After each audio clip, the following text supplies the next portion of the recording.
Good evening. Welcome to the Design Review Board meeting of September 11th, 2025. The DRB meeting is now called to order. It is now 5:12 p.m. Please refrain from talking amongst yourself during the meeting, and please silence your mobile phones at this moment. The DRB meeting is being broadcast live on Glendale TV, viewable on Spectrum Cable, Channel 6, and AT&T Universe Channel 99. Meetings are also streamed live in high definition on the city's webpage, glendaleca.gov/live, on youtube.com/myglendale, and on Apple TV, Roku, and Amazon Fire devices using a free app called Cablecast and choosing Glendale TV from the menu. Meetings are also archived on the city's website for viewing anytime at glendaleca.gov/agendas. For public comments and questions during the meeting, please call 818-937-8100. City staff will be submitting the questions and comments in real time to the appropriate person.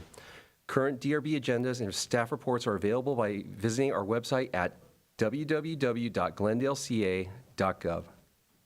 Record of decisions for all projects will be posted online at the Planning Division's website. Please note that any appeal of a case heard today must be filed within 15 calendar days of the DRB decision. Meetings are also archived. The appeal application is available online. This will be roll call. Board Member Luckrow. Present. Board Member Simonian. Present. Board Member Halajian. Present. And Board Member Welsh. Present. And with our chair, Joseph Koskanian, being absent, for this meeting, can we have a nomination for Chair Pro Tem? I'd like to nominate Board Member Welsh. I'll second it. Okay. This will be a quick roll call for the motion. Board Member Lockrow, Yes. Board Member Simonian, Yes. Board Member Halajian, Yes. and Board Member Welsh. I don't think you Yes. have to, yeah. All right, I'll give you some time to move over to the center seat. Reports regarding the posting of the agenda. The agenda for the September 11th, 2025 regular meeting of the Glendale Design Review Board was posted on the city's website on September 4th, 2025, and on the bulletin board outside City Hall on September 8th, 2025. For approval of minutes, we do have minutes from August 28th, 2025. If we have no comments, do we have a motion to approve the minutes? Motion to approve?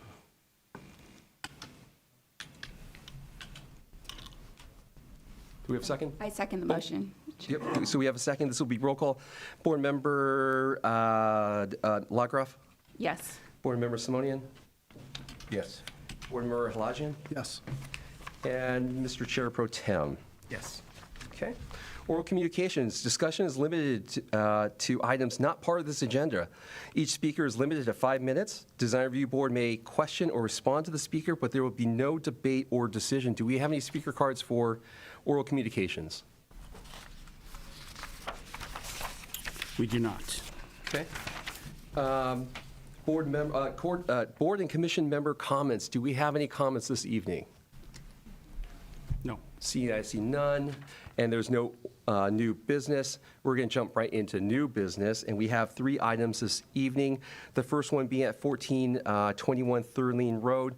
It's a remodel and add of 754 square foot second-story addition and a total of 579 square foot one-story addition at the front and rear of an existing 1,859 square foot one-story single-family residence with an attached 2-car garage on a 13,000 square foot hillside lot with an average current slope less than 40% zone R1R.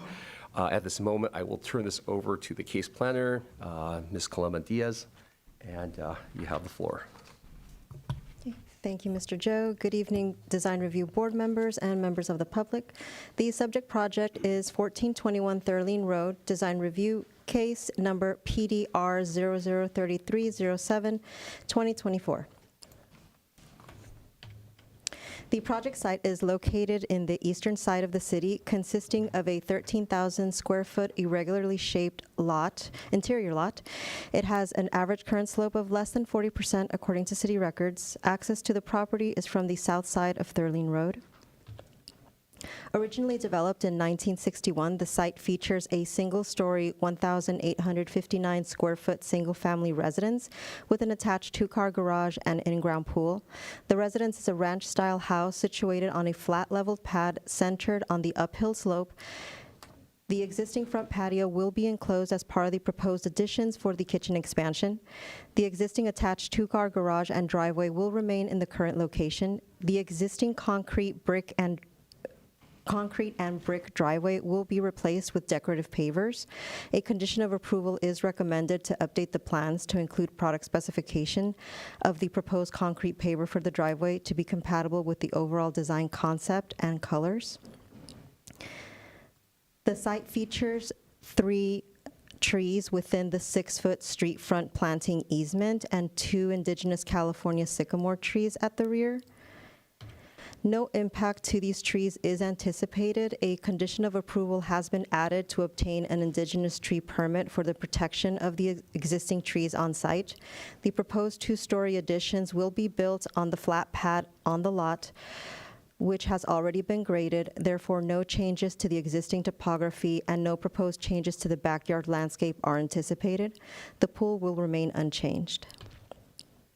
The neighborhood fabric primarily consists of ranch-style houses. Within the 300 linear feet of the subject property, 60% of the houses are single-story and 40% are 2 stories. The proposed additions and remodel maintain the prevailing street front setback and are consistent with the neighboring properties and do not significantly alter the existing site planning. The proposed replacement of the existing on-grade street front entry steps from brick to concrete is appropriate to the overall design and concept and will not significantly change the existing front yard or landscaping, aside from the removal of the lampposts. There is no change to the height and location of the existing front yard retaining walls. However, the existing brick veneer will be replaced with stone veneer to complement the proposed remodel. The 230 square foot 1-story addition at the front will enclose the existing front patio. The proposed 349 square foot addition at the rear of the first floor will include a new staircase and game room, expanding the existing building footprint with minimal impact to the overall mass and scale.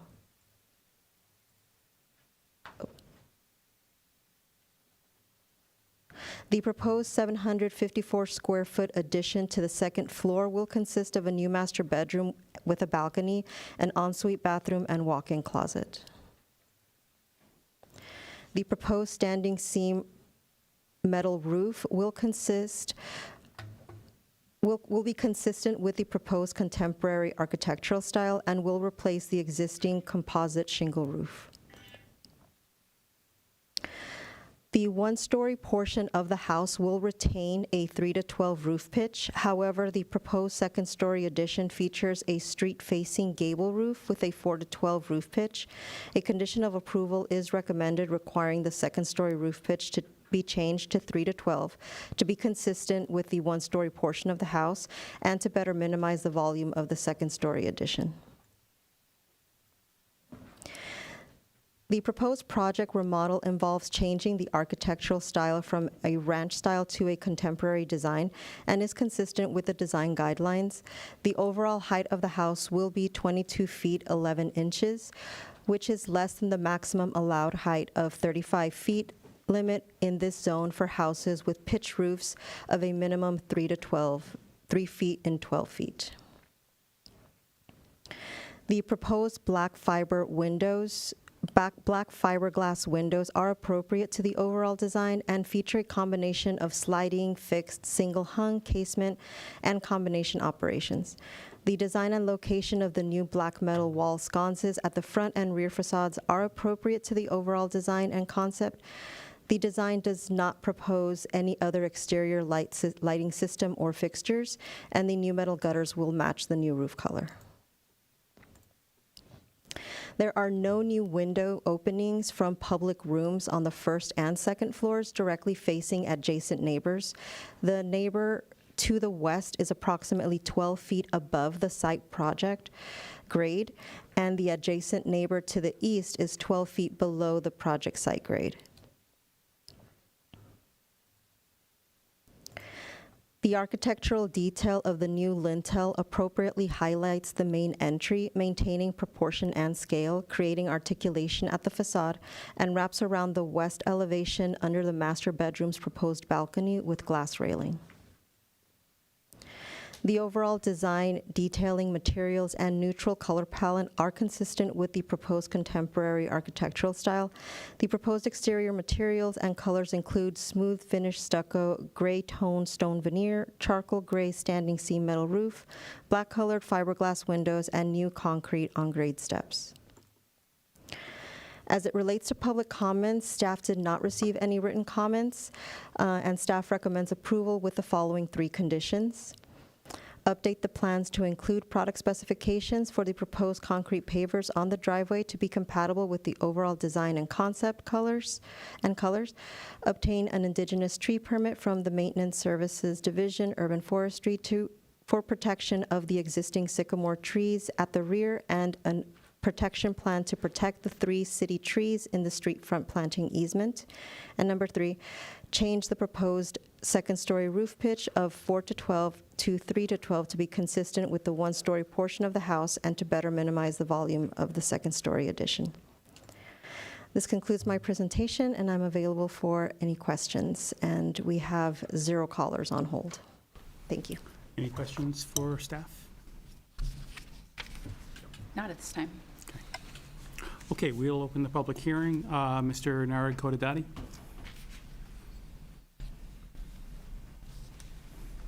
Good evening, board. My name is Nareg Kodadati. I'm the project designer. I think Ms. Kalamadias pretty much covered it all. We're okay with the conditions, lowering the pitch from 4 to 12, or from 412 to 312. I think that's fine. It'll bring the massing a little bit lower too. That's about it. I'm here for any questions. Are there any questions by anyone on the board? Go ahead. I was just curious, did you, for the second-story roof, and try other roof options? We did. And did you have, was this your favorite, or was it guidance by staff, or? We actually did a gable Okay. coming from to back, and then back and forth with planning. I think we went with the hip roof. Okay. Did you facing not the like the street. gable? They didn't. Oh, the staff didn't? Yeah, Oh, I staff see, didn't. okay. So, Okay. Thank you. That was my main question. Thank you. Okay, so I have no more speaker cards. Again, no callers? Okay, so we can close the public hearing. And Ms. Lockhart, since you asked the question, I'll let you lead off. Okay. Yeah, so I'd say that overall, I support the project. I think it's well sited. It has minimal impact on the site, and it's well broken down volume.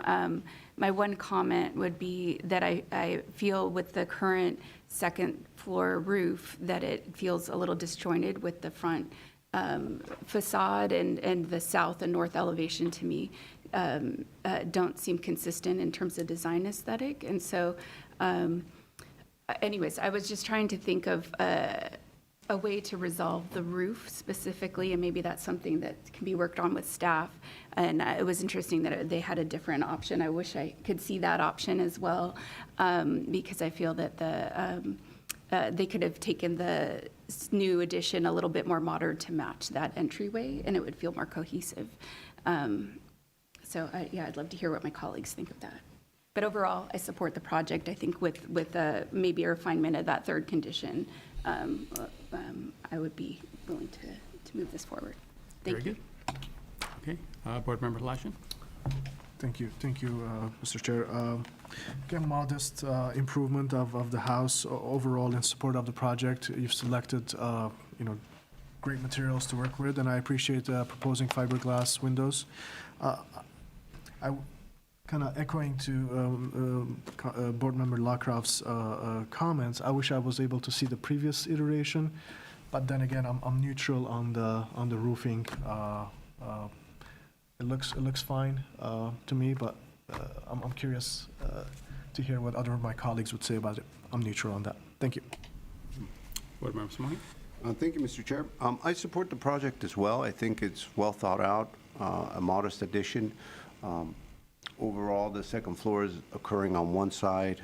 It is stepped back. I could entertain thoughts on the roof. I was a little more drawn to the glass railing as something to focus on. I feel as though it's done a really good job stepping back. However, a more of a solid balcony facing the street may have been a better match to the design, especially because it's stepping back so much, so that's a good thing as far as our guidelines are concerned. But then it's got this, glass railing facing the street. But I support the project. I like the materials. And if there are any suggestions on the roof, I'd certainly entertain them and talk about them. Thank you, Mr. Chair. Thank you. I tend to agree. I think that the design is modest. The proposal is in keeping with the neighborhood size and scale. I think that's, where the second story is located. It is following the topography of the site. And so I support those aspects of the project. I tend to agree with the roof form. I think the hip roof didn't fit exactly. I think that I would have preferred a gable end. But I think that we could suggest that they go back to staff and restudy it. And the balcony, I don't think that I'd prefer a full solid balcony, but, some different variations on that maybe is not just solid glass. Maybe it's some, pony wall with some areas of railing or something like that. So I think we could suggest that they restudy that with staff as well. But these are issues that I'm sure the architect could work with staff to get resolved. So it sounds like we're in agreement that the roof could change on the second floor, and if I think the gable roof, I like that idea a lot. If it was a flat line at the front, in terms of where the ridge is, I think it would look more cohesive with the lower part of the house. So I would suggest restudying the roof with staff, with the gable roof as an alternative. As an option. Yeah, as an option. And I agree with the railing as well. I think it might be a little deceiving with the renderings because it looks more solid, whereas glass is a little bit more transparent. But I would be, open to another kind of railing. It could be cable, it could be something else, but something, this view helps a lot. Thank you for sharing that. Because we could propose some sort of a solid base to it with some sort of a metal guardrail on top. Okay. As the railing is concerned, and then prescribe a gable roof for the addition. Okay. So do you want to word the specifications for the conditions? So it seems as though there's consensus on staff's conditions number 1 and number 2 and number 3. So then we would add a 4th condition to restudy the addition on the second floor with a new roof, possibly a gable roof. Correct. And then to add a 5th condition that glass railing shall be replaced with some sort of a solid base with some sort of an ornamental metal on top. And for them to work with staff on that. Yeah. It doesn't have to be ornamental. It could be gables or something like that, Right. So maybe a solid base with some sort of a metal guardrail on top, and for applicant to work with Yeah, staff that on fits that. with the style of the house that they're going for. Um, Okay, Ms. Diaz, is that good for you? Yes. Okay. So conditions 1 and 2 would remain, as well as 3, and then we would add in number 3, we would also have the restudy of the second floor to be a gable roof instead of that hip roof towards the front. And then condition number 4, the glass railing to be replaced with a solid base and a metal railing top, but still maintain some kind of transparency. Yes. Okay. Okay, so would somebody like to move it? I'd like to move to approve the project with the stated conditions. Okay, great. Second that motion. Second. Okay, motion carries. Oh, so are you ready for roll call? Okay. Okay. Board Member Lockhart, Yes. Board Member Simonian, Yes? Board Member Halajian, Yes. Chairman Welsh. Yes. Okay. Motion carries 4-0 with 4 conditions for approval. Okay, thank you. Okay, very good, thank you. Okay. We do have 3 items this evening. The next item is located at 340 North Central. Staff would like to take maybe a 3 to 5 minute break to have the transition moving over, because we do have, it is a DRB design advisory for DSP projects, so we got to get the next planner in here. So Okay. we appreciate maybe a short break. Very good. Okay, great, thank We're you. on recess for a few minutes.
Okay, we are back, so we're ready to proceed with the next case.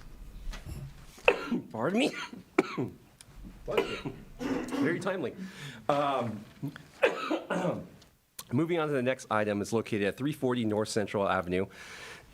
Excuse me. It's a proposed project that consists of demolition of an existing surface parking lot to construct a new 20-unit, approximately 27,000 square foot, 6-story mixed-use building with a 960 square foot retail space and 21 parking space within the, pardon me, on the ground floor and 1-level subterranean garage. The project site is approximately 9,000 square feet, located in the downtown Specific Plan Orange Central District. Prior to staff's presentation, we have an announcement by a board member, and I'll turn it over to the board. Yeah. Thank you, Mr. Joe. I would like to go on the record and state that, as you know, Mr. Chair, when we are getting ready for these meetings, it takes a lot of time for preparation. So as I was preparing for this meeting last week, I noticed that I live in a close proximity to the projects for the next two items on the agenda. The rule says that I have to be, the rule says that if the project is within 500 feet or less, then I have to recuse myself. However, doing my due diligence, I come to the conclusion that I do live more than 500 feet away.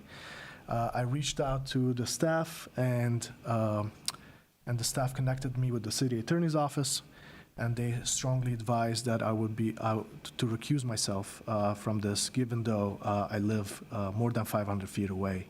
I guess there's a rule with the FPPC regulations, 18702.2 subsection C, that says any foreseeable financial effects of a governmental decision, then I should be recusing myself. So even though this is more of a stringent approach from the city attorney's office viewpoint, and I live more than 500 feet away, I still need to recuse myself. So with that said, I just want to go on the record to say that, yes, this is a downtown development project, and this is in my understanding, this is an advisory review.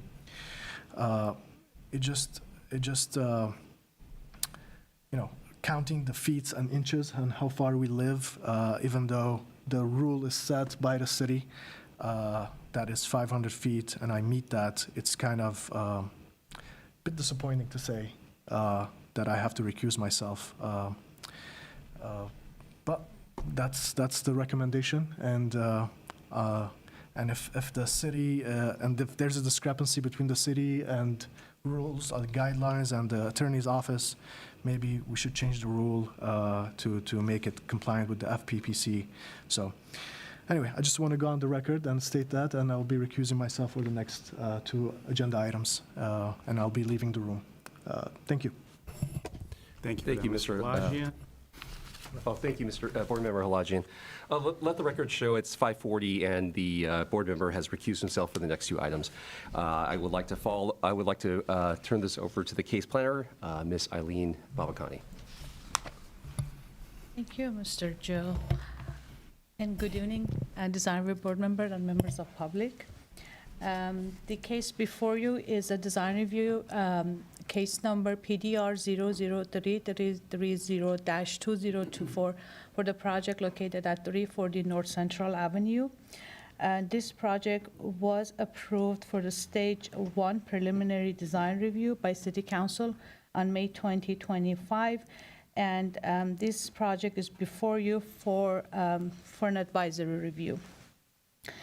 As was mentioned, the project is proposing to demolish the existing commercial surface parking lot in order to construct a new 6-story mixed-use building, including a 960-square-foot retail space on the first floor and 20 residential units on the floors above. The building will have a total of 26,287 square feet in area with one level of subterranean parking garage.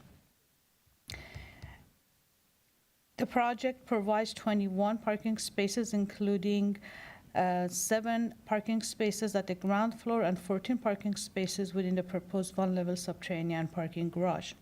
Per zoning code and as designed, the project is required to provide a minimum of 35 parking spaces, and it has qualified for a parking reduction under AB 2097. The project site is located on the east side of Central Avenue between Lexington Drive and Central Avenue. There is a public alley to the west side of the project site, and the vehicular access to the ground level and subterranean parking garage will be located along the alley, and access will be from the rear alley. The site is located in the downtown specific plan, Orange Central District. The area surrounding the project site is developed with high-density multifamily residential building and also commercial buildings, including retail, restaurant, and general and medical offices. The surrounding adjacent zoning include DSP or downtown specific plan or a central district on the north, south, and east side of the project site, and DSP transitional district, or the district is the zoning designation for the properties across Central Avenue to the west side. The site is adjacent to the Consulate General of Republic of Armenia, which is a two-story building located to the north side of the subject site. According to the 2017 South Glendale Historic Survey, the building was identified as eligible for listing in historic resources in national, California, and local level because the building is an excellent example of a Spanish colonial revival commercial architecture in South Glendale. The proposed building is rectangular, almost rectangular in design, and occupies the majority of the site. For the setbacks, the project complies with the DSP standard for the mixed-use commercial street designation and provides a minimum of 18-foot street setback from the curb face. This project does not require to provide any interior setback according to the DSP standards. However, the project is required to provide a 2-foot alley dedication along the rear alley. And the design provides approximately, after the 2-foot alley dedication, provides approximately 12 feet setback from the rear property lines, and also provide interior setback along a north and south side, which varies from 0 to approximately 12 feet. This slide shows the layout of the site along with the roof plan. The green area shows the setback area to the rear and to the sides. According to City Council comments provided during the Stage 1 review, the project requires to be modified to increase the interior setback on the north side to enhance spatial separation and ensure adequate access to light and ventilation for the adjacent historic building located at 346 North Central Avenue. Also to maintain the proposed wide sidewalk along the street and introduce a type of retail use on the ground floor that can promote street-level activity and walkability, and also to design usable pedestrian space along the street to encourage pedestrian connectivity and relaxation. The current design will be modified to reflect the City Council comments in advance of the Stage 2 design review or final review before City Council. The proposed FAR for this project is 2.98, and the height is 83 feet and 6 inches, and FAR of 3 and building height of 95 feet are the maximum allowed for this district. The project also provides private balconies and also rooftop decks and meets the requirement for the common outdoor space. The project complies with the with the DSP standards as for the modulation of height, as this project provides a minimum 15-foot setback for the upper floor, about 40 feet along street frontage. Also, in addition, this project provides a corner feature. So it meets the requirement for modulation of height for the DSP standards. In compliance with the DSP facade modulation, the project provides a clearly delineated building base, middle, and top, introducing different color and material for each level. According to City Council comment provided during the Stage 1 review, the project requires to be modified to redesign the north facade and window openings, which are featuring white color stucco finish, the wall facing north, to avoid blocky and module appearance, and also to incorporate facade modulation and material variation. Also to redesign the staircase tower at the southwest corner of the project, this is the corner feature, to eliminate its blocky form and dark color. The staircase tower must create articulation and visual harmony with the overall building design and color or also consider integrating artwork to enhance the tower's appeal. These were the City Council comments during Stage 1 review. The project design will be modified to address these comments. On this slide, we have the 3D rendering showing the rear, south side, and also the north facade of this design. The project Stage 1 design is consistent with the DSB design standards since it features varied building materials, various colors and texture, articulations, recessed and visible building entrance, recessed balconies and canopies. The building colors and materials are consistent throughout and represent contemporary design concept.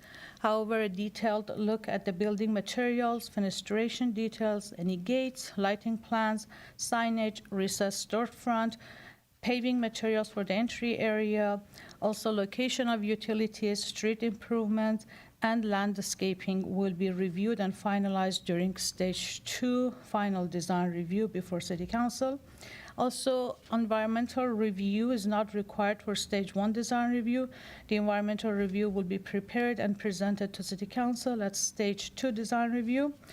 According to City Council comments provided during the Stage 1 review, the project requires to be modified to consider the exterior color selections to complement the neighboring brick building.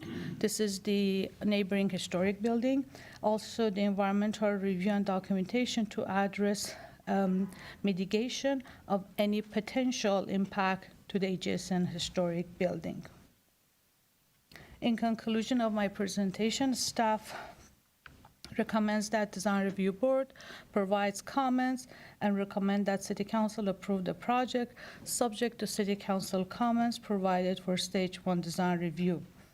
I would like to mention that staff received 2 public comments from the Glendale Historical Society and Francesca Smith. The comments were provided to you for your review and consideration. With that, I think I'm going to conclude my presentation with one more note.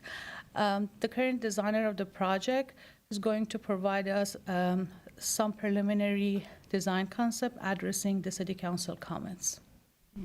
Thank you. Thank you. Okay. Questions for staff? Yes, Go thank you, Mr. Chair. Can staff pull up that setback diagram that you referred to during the presentation? Sure. I think it had the rear and, yes, that one. And so, have you had a chance to review applicant's latest design that was passed out to us during recess? Not really. It was provided to staff today. I see, okay. Because obviously the current design has a setback on the south side, but what's proposed now basically goes all the way to the property line. So I was wondering if staff had looked at it, really for zoning review, et cetera, because as far as I'm concerned, I've been like thumbing through the new design. So I'm wondering if staff has vetted it as far as zoning is concerned and those matters. So DSB, as I mentioned during my presentation, does not require interior setback at all. So the building can be built with 0 setback and meet the DSB standards. And as far, okay, so then we'll ask the applicant as regard to other development standards, et cetera, to see if it's in line with. If there's anything else I can help you with, Okay. yes, and then the applicant can explain the reasoning behind the new redesign. Okay, thank you. Thank you. Thank you, Mr. Chair. Okay, thank you. Question? I guess could you elaborate further on so there was an environmental report that was requested. What is the status of that? Did it anything if you could please elaborate. There hasn't been any study so far for the environmental purposes for this project because the focus was on the Stage 1 to complete the design concept to make sure it's a successful design in order to move forward. An environmental review and documentation will be provided for Stage 2 for City Council final review. So at this stage, we don't have any documentation prepared and for presentation before you. Okay, Thank you. Has the applicant provided an electronic version of this that we can show on the screen while Yes, he's I here? do have, yes, Okay, yes, very I good, have it okay. here saved. All right, yes. so with that, I will call up the applicant, Mr. Arman Kazanchian. Good afternoon. Armin Kazanchian, architect. Is there a time limit on my speaking, or? A 5-minute time limit, and you can ask the chair for additional time. Okay, I'll try to be quick. I have a PowerPoint presentation that I'd like to run through. It's in front of you. So my name is Armin Kazanchian. Due to the unfortunate passing of the previous architect, I was asked about 4 weeks ago to step in and take over the project. So we've been trying to, meet this deadline of this meeting and trying to prepare a set of designs for you. So I apologize. Their designs might be sort of halfway. At first, I thought about, just coming and hearing your comments on the first design, but then I was encouraged by the developer and staff to sort of present my ideas. So I want to run through and present my ideas. We looked at, but again, I apologize. It was a very short time to get this done. So when I first looked at the plan, I sort of started from square one. We looked at the options of doing sort of density bonus projects and asking for variances, and then decided not to do it. It's a 20-unit condo project, and the project has remained the same with a commercial portion in the bottom, a subterranean parking. So the problem, I looked over the comments from City Council, and I agreed with a lot of them, and I did see some problems with the project. So if we could go on to the next slide. So I'll go step by step. So I wanted to go through the changes that I wanted to make and the issues that I saw. So the first was to the stair tower, to move the front stair tower back. I thought the stair tower was a little too much on the design. The second is going to be the reorganization of the floor plan. The third will be the redistribution of the open space for the project. And then the final is some considerations for the neighboring historic buildings. So if we could go on to the next slide. So the City Council number 2 talks about the stair tower. It's imposing. I think it's massive. There's talk about, putting artwork on it, but I felt that if it's not that good, why even try to cover it up? Let's fix it. So let's go to the next slide. So here, the top is the current 4th floor plan, which is where the 15-foot setback happens, and the bottom is the proposed. So if we could, next click. So that's the stair tower. One more. These are the two lines are, the one is the building line, and the second line is the 15-foot setback line. One more. And then that's where we pushed the stair tower back. For whatever reason, the stair towers were designed to be fairly large, so we made them a little bit more compact and pushed them back. Next slide. You can see the existing design and the proposed one. I think it improves the front elevation of the building. It clarifies it sort of helps understand the 15-foot setback. I think the stair tower was way too imposing and you were losing the idea that there was a 15-foot setback. Let's go to the next one. Same thing here. This is another view. The stair tower is further back. Next one. So this here, one more click, please. So this here illustrates the scales that you can see in the building now. So there's a pedestrian scale defined by the commercial portion. Next slide. And then the 3-foot portion sort of relates to the buildings directly adjacent to us. And then the rest of the one more click, please. The rest of the height relates to the whole block and the newer development. Next one.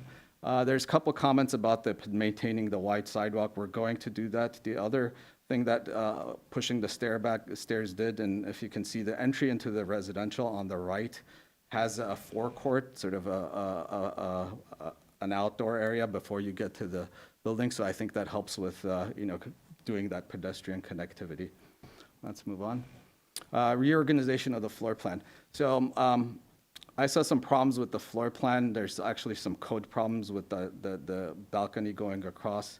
It also is not efficient. You have 2 stairs at the ends. So if you could click, please. You have the stairs at the very far corners. They really don't need to be. It limits a lot of things. If you could click. So on the lower plan, I decided to move the stairs more centrally located and redistribute the units a little bit. This gives you, next, please. Where on the top plan, the only opportunity for windows is on the one long side and one short side. With this design, you get opportunities for windows in a lot of places. I'd like to also address the comment that Mr. Simonian made. The previous design also had 0 setbacks on the south side where the stair was.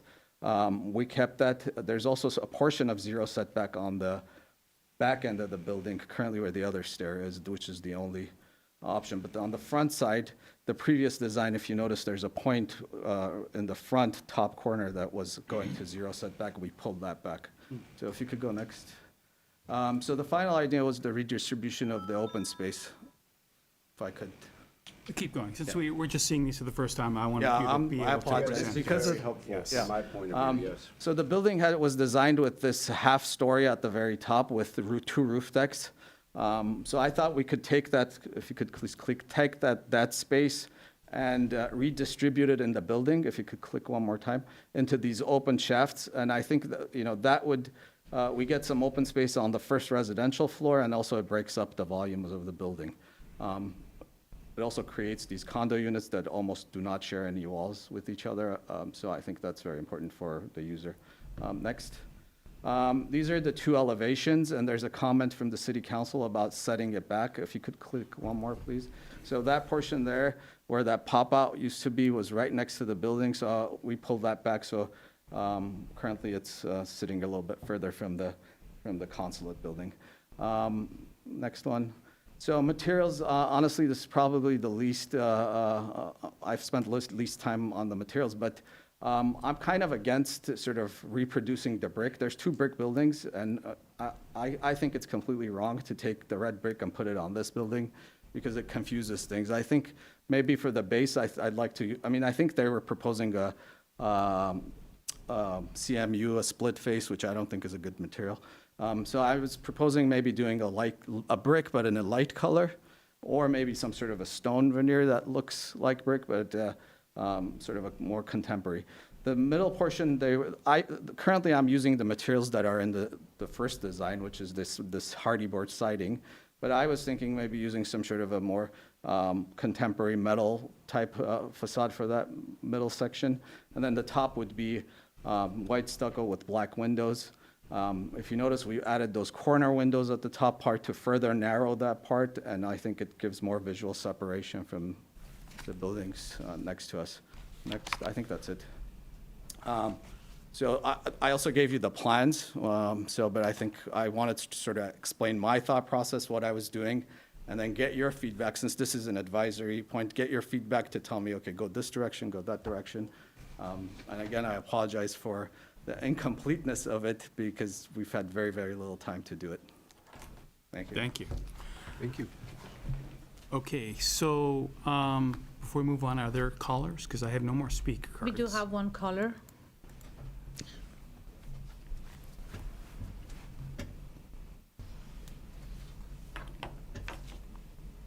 Francesca Smith.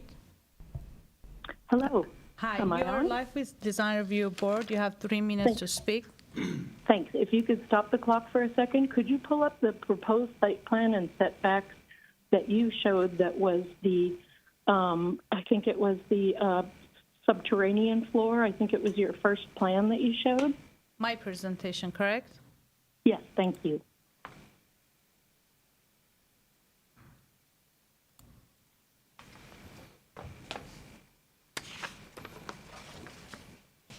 So Do you have it on unfortunately, I'll the, wait until you you should can have pull it on that the up, if you screen. please. Thank you. we don't have it on the screen, so that's why I'm not sure if we need to talk about it. Plus, my screen is like 2 minutes later than yours. I'm sorry. For no good reason. We're experiencing a technical issue with the Okay. board. If we'd like, oh, it seems like it came aboard. Okay, it's on the screen now. I apologize for interjecting. Thanks so much. It's not on mine, but I'll start. Thanks very much. My name is Francesca Smith. I think most of you know me. I'm an alumna of the Design Review Board as well as of the Board of Directors from Glendale Historical Society.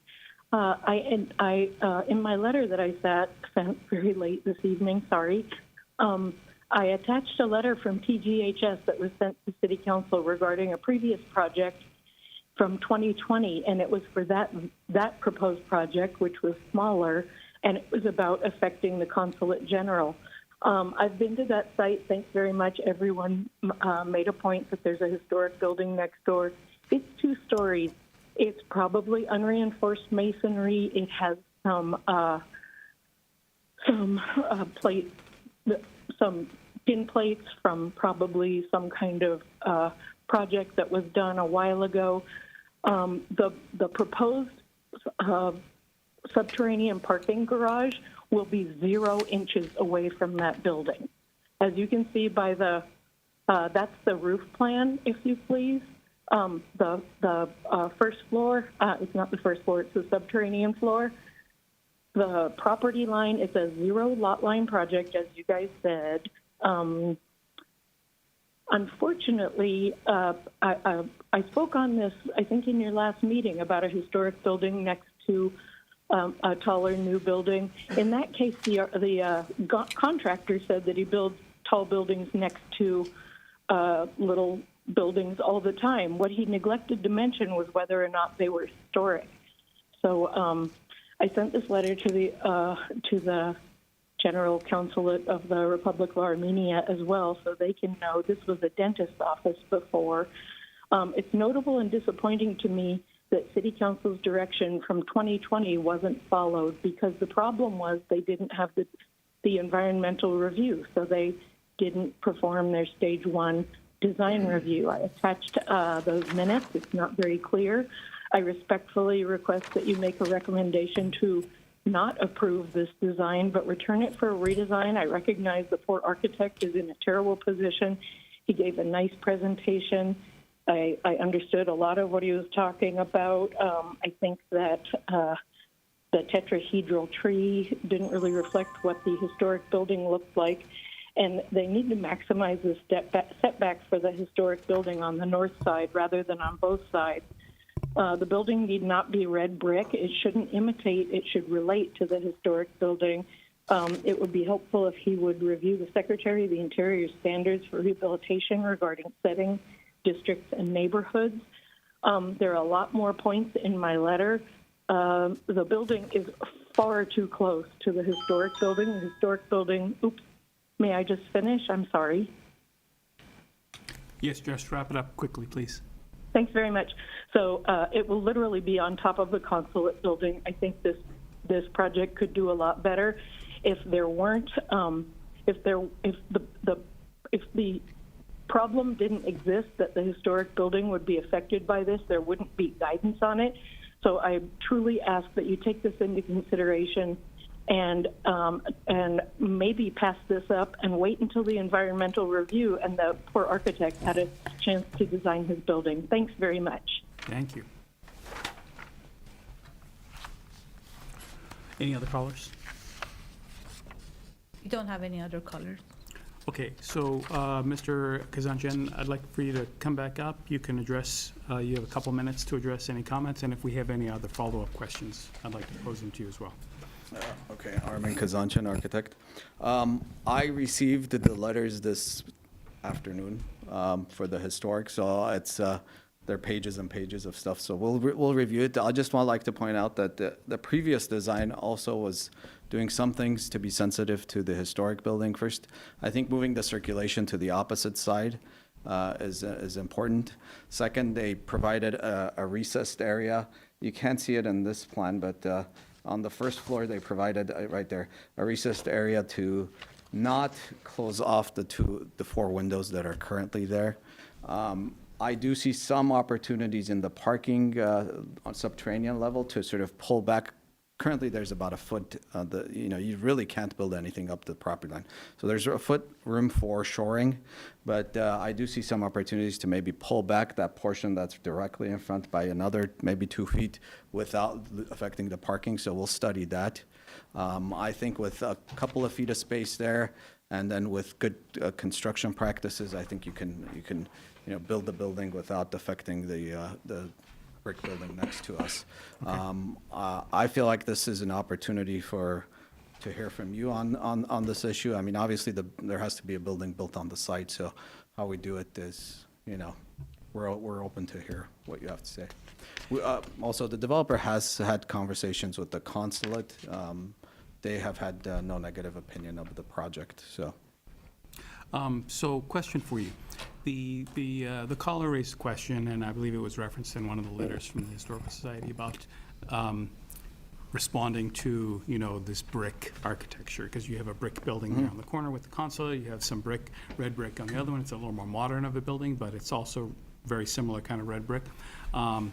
You didn't use red brick here. You used a yellow kind of a brick here. So can you explain what your thinking Yeah. is here and how you're thinking you're trying to do any relationship? Yeah, I just like I said, I think it's important not to mimic what is there with the red brick. And I think if we do put red brick down there, I think it's gonna sort of look blend into it. I think what we want to do with the building is sort of give a nice neutral background for the actual, not to overwhelm the historic building. So I think more neutral colors will look better next to the red brick. And I think my idea was to use the brick for its texture and not the color.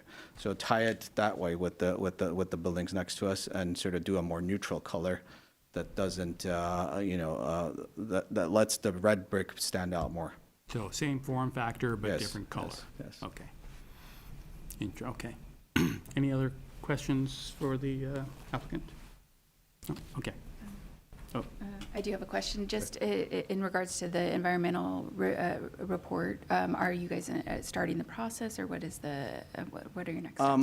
I guess we have to work with staff on that. I know there has been some traffic studies done. I understand the environment, when we say environmental, I think we're specifically talking about the historic, Exactly. right? Because environmental could be, involves a lot of things. Right. There has been some traffic studies done, but as far as related to the historic, we'll have to work with staff and see what we need Okay, to do. thank you. Thank you.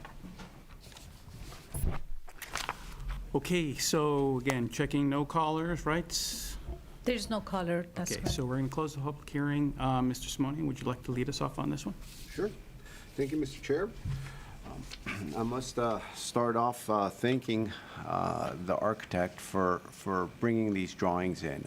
I really appreciate you taking over this project within such a short period of time. I was a bit confused in the beginning why staff hadn't reviewed them, but in light of the other architect passing away 4 weeks ago and then coming on board, studying the case file, understanding the council comments, and then putting together this presentation, which I think really helped for me to understand your thought process, and then to also visualize what is being proposed.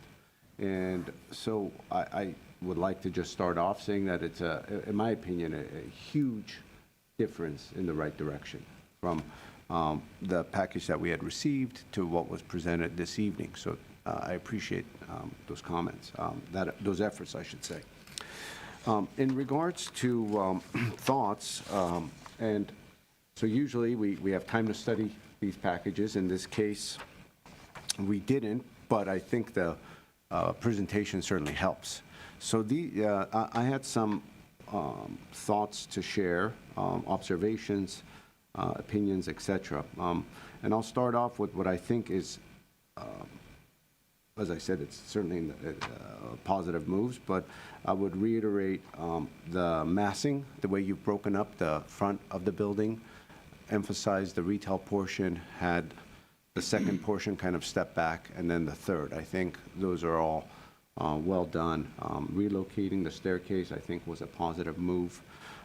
In regards to the material and brick, there's been some discussions. I absolutely agree with your thought process. I think it would be a mistake to try to mimic that same color and type of brick.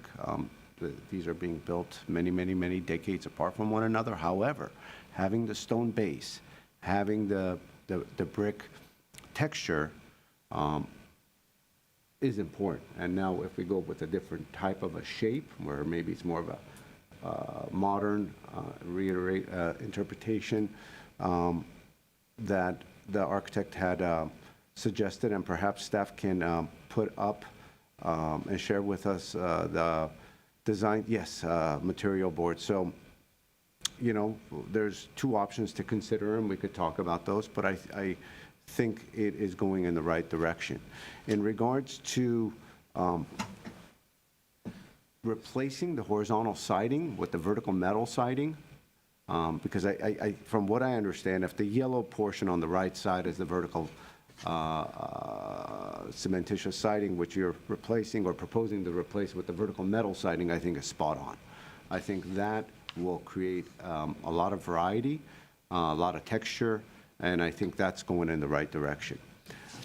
I also really like the imagery on the top left, more specifically as it relates to the north facade. Now, when we look at the north facade, especially with kind of on the cover page, on the lower left rendering, that depicts the north facade, which is really the facade that one would see as you're coming southbound on Central from the freeway, and it's really one of two gateways into our city, that and Brand Boulevard.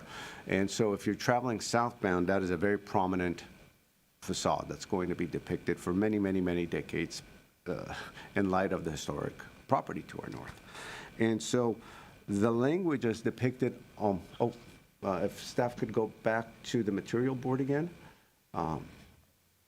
The language on the top left, I think would work itself well to the white portion of this northern facade. I think you've undulated the facade correctly by creating those notches. And so it's a real opportunity to create like an ABA motif or an ABC motif. And that language is very much reminiscent of the historic building that's in the downtown area across from the Galleria, the CBRE building. And so I think incorporating that language along with a strong, maybe more of a classical cornice in that middle portion of, now if staff could go to the, I think two more renderings over where there was a three-dimensional rendering depicting, yes. So if we're looking at the top right corner, that white portion, which is somewhat bland at the moment, and of course you've indicated you're going to work on it. If we have an ABA motif or an ABC motif, with those classical windows, with those kind of metal grid windows or some sort of among windows, but with a strong cornice to it, I think that would blend well. Or you might decide to do a frame around the middle portion where it becomes a very distinct architectural language in that middle portion compared to the to the two side flanks, I think would really bode well. I think that along with, I think that facade is probably the weaker of the other ones, and you've already indicated you're working on it, but I think the central facade is successful. It already has a lot of what I'm describing, you've already built in. In regards to the south side now, we have these stair towers that are specifically on the property line. And if we go to maybe a rendering that depicts the south side.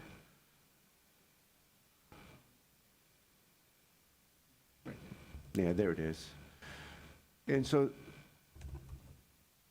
the same languages as we talked about on the north side could be incorporated into the middle portion of this facade. So the middle, say, we have the A, B, C, the middle B portion. Now, which leaves us with thoughts on what to do with the stair towers. And this is an advisory situation. I think council's looking for ideas, and that's why I'm kind of talking the way I'm talking. Usually we have a little different approach, but of course you're on the property line. I understand that's probably why you're not putting windows in, et cetera.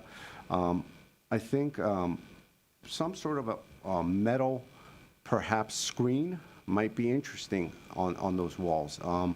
The hotel that was approved by this board, the Dryden and Brand, the name escapes me. I have lunch there all the time. But in any case, what was it? Glenmark. That's right. Thank you. So they have an interesting situation where they've applied a metal screen to it over the building facade. And I think it would be an idea to explore because you're right on the property line. You don't want to put your windows there, but it would be something interesting that you could do. And those would be some of my thoughts as it relates to the south facade. I do think that having the corridor in the middle versus the Motel 6 style of circulation that was before, that this is successful.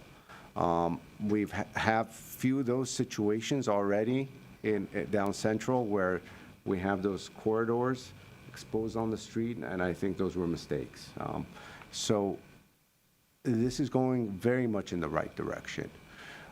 And so if I'm kind of visualizing the rendering on the right side with a stone base on the commercial portion, and then the yellow siding turns into more of a horizontal metal siding, and then the stone base at the rear continues and anchors the building, whereas in the ABC or the ABA motif of the white stucco starts taking over with the ornate black windows that you depicted with a stronger cornice.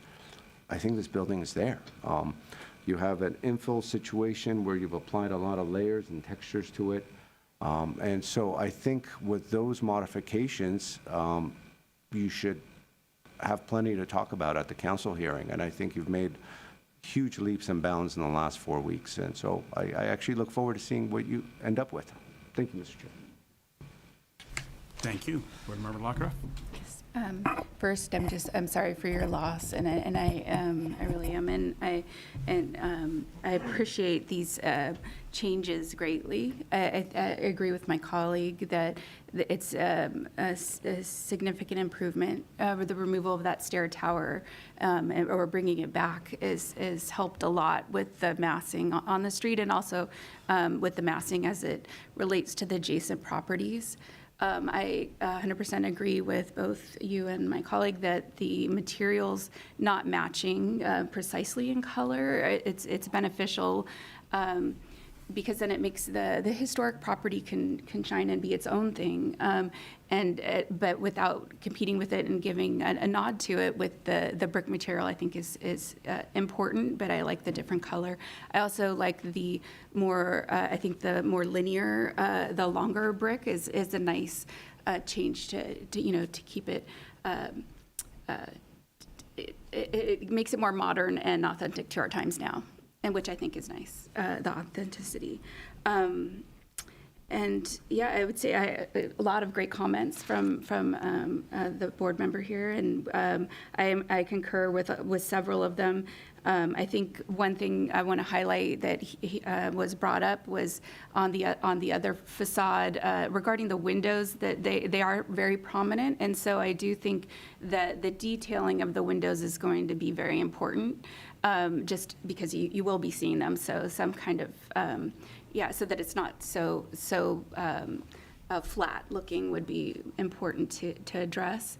It's a minor comment, not to do with the design at all, but I think for when you do go to council, the tree rendering of more transparency would help, so that you could see the relationship between the existing structures and the new building would be helpful. But again, that's just more of a technical thing. I know you did this very quickly, so it's not related to the design per se. So I agree with not mimicking the exact materials. I think that in regards to this facade, I like very much the where you've divided the lower brick element with the stucco, and I think that it's a really good height adjacent to the lower building, and it does bring your eye down. And I think your sense of balance and scale is great at the human level. I appreciate those vignettes that you provided as well, and so I think keep going in this great direction, and Yeah, I support the project overall. I think increasing, that one thing I do want to mention is that, of course, looking at ways to increase that setback, I do think is an important consideration, just to protect the structure, or look at ways that you can protect the structure. Now that you have the information, dive in and see what you can do to preserve the existing historic structure. And that's it. Thank you. Thank you. For my comments, I largely agree. I support the project. I think you've done a world of good here in terms of changing the old design. That stair tower from before was just so dominant. So the work you've done here is much improved and much appreciated. I'm not sure I agree with changing out to metal panels on that middle section. I think that what you've done with sort of that brick is more in keeping, I think, with what would be responsive to the historic building. So I would I would recommend you continue along those lines. In terms of varying it, though, I would maybe change the size and dimensions of the profile of stonework that you do on the lower level, so that it's differentiated, but still, keeping with that same material board aspect that you're looking at.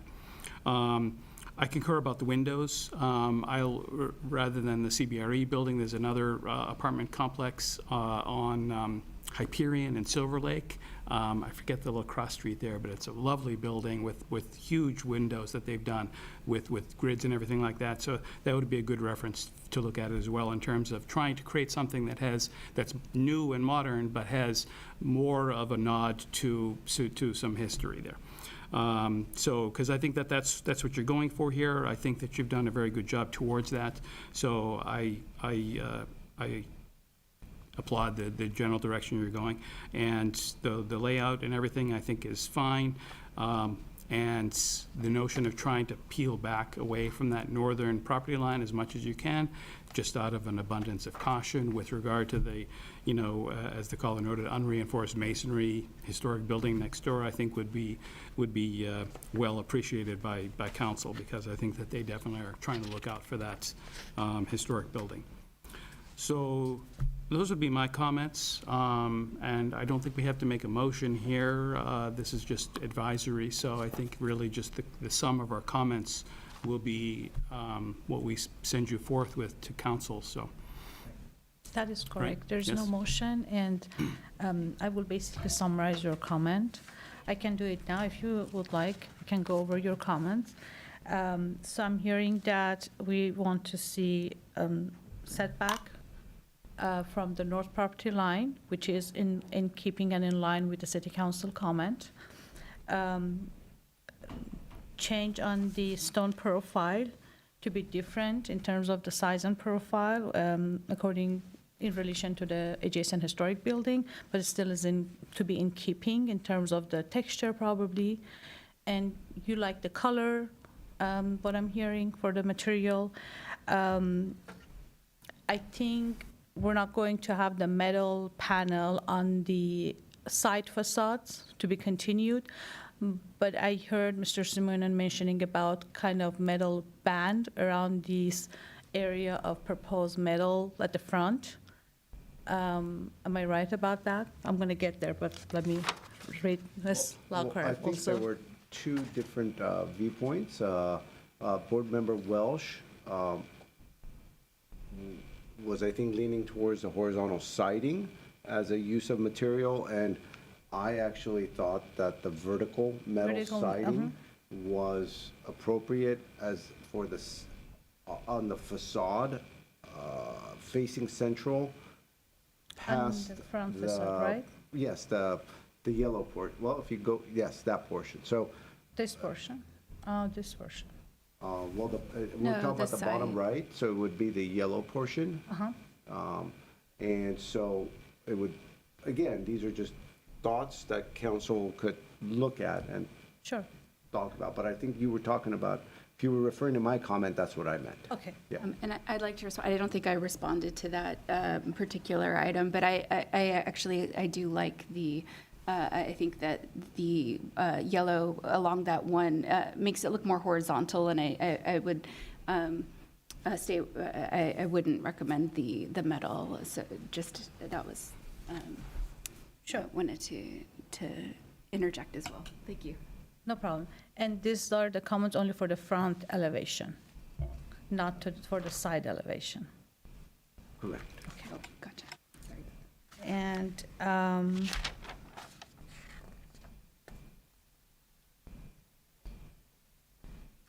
I heard that the windows, particularly on the north elevation, to have some details. Again, to increase the setback. And yeah, Mr. Simone, you mentioned some variation on the colors and material, particularly on this facade, if I remember correctly. On the north facade, on this facade. That's the south facade. That's the south facade, yes. Yeah, I'm not sure that what they can do there because it's right on the property line there, but, you know, if they wanted to do something that's surface level, decorative, you know, I mean, essentially something is gonna get built there that's gonna complement and be the same size, so it'll be visible only as long as that two-story building next door is there. But I think, you know, doing something that might bring visual interest to those blank walls, I think is appropriate, but we can't put fenestration there, obviously, so I think it has to be something more decorative. Correct. That's why the metal panel was an idea. Yeah. I think that was all the comments, if there's anything that I missed.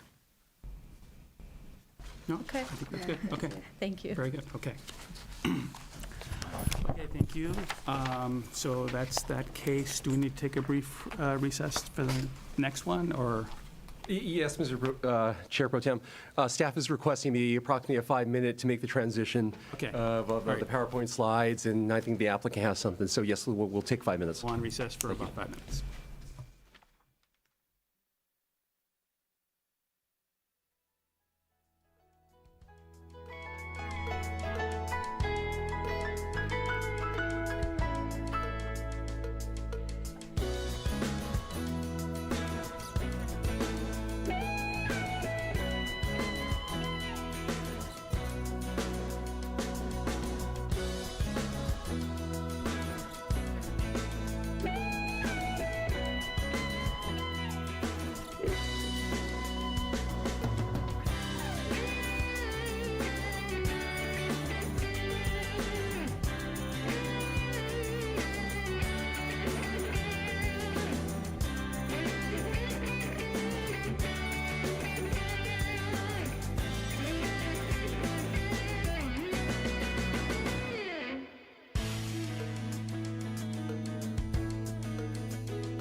And we're back from break.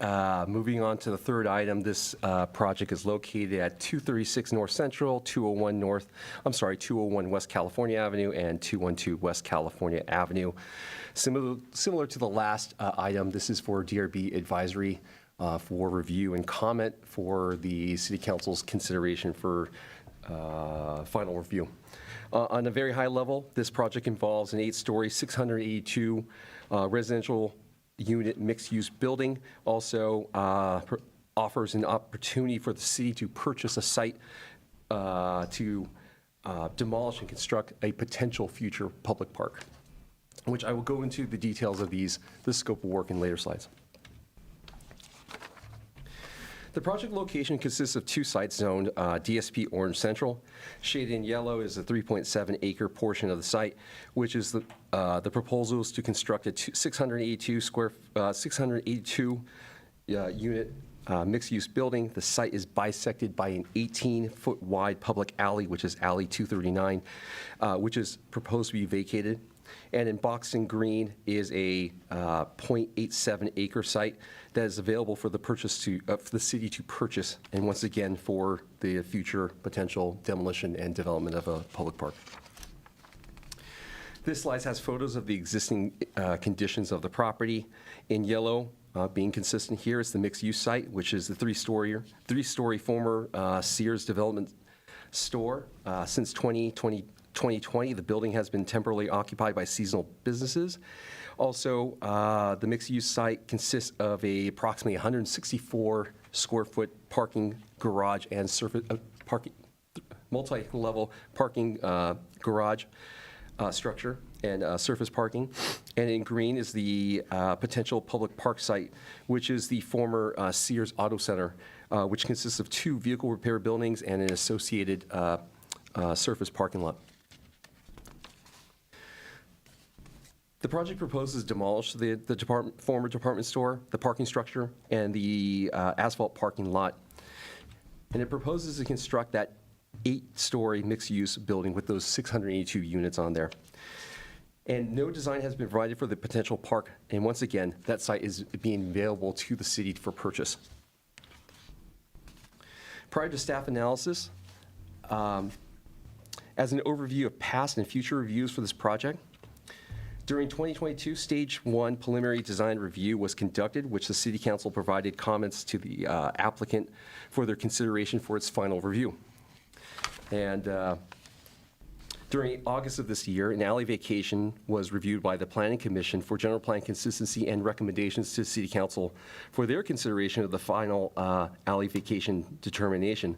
While the alley vacation is not under the purview of the Design Review Board, this will just be a brief overview of the alley vacation and how it interacts with tonight's project.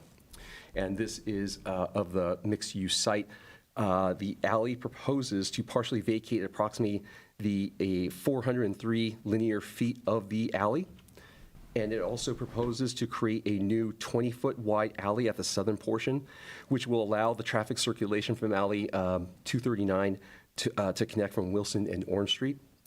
And then the vacated portions will be incorporated. Apologize there. The vacated portions will be incorporated into this evening's project.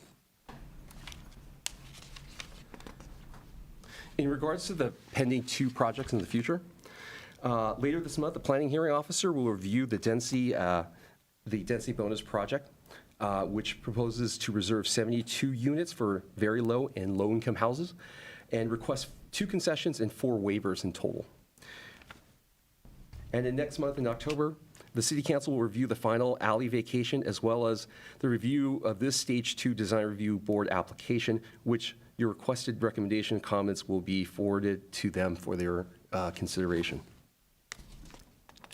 And finally, onto staff's analysis, the site planning of the project.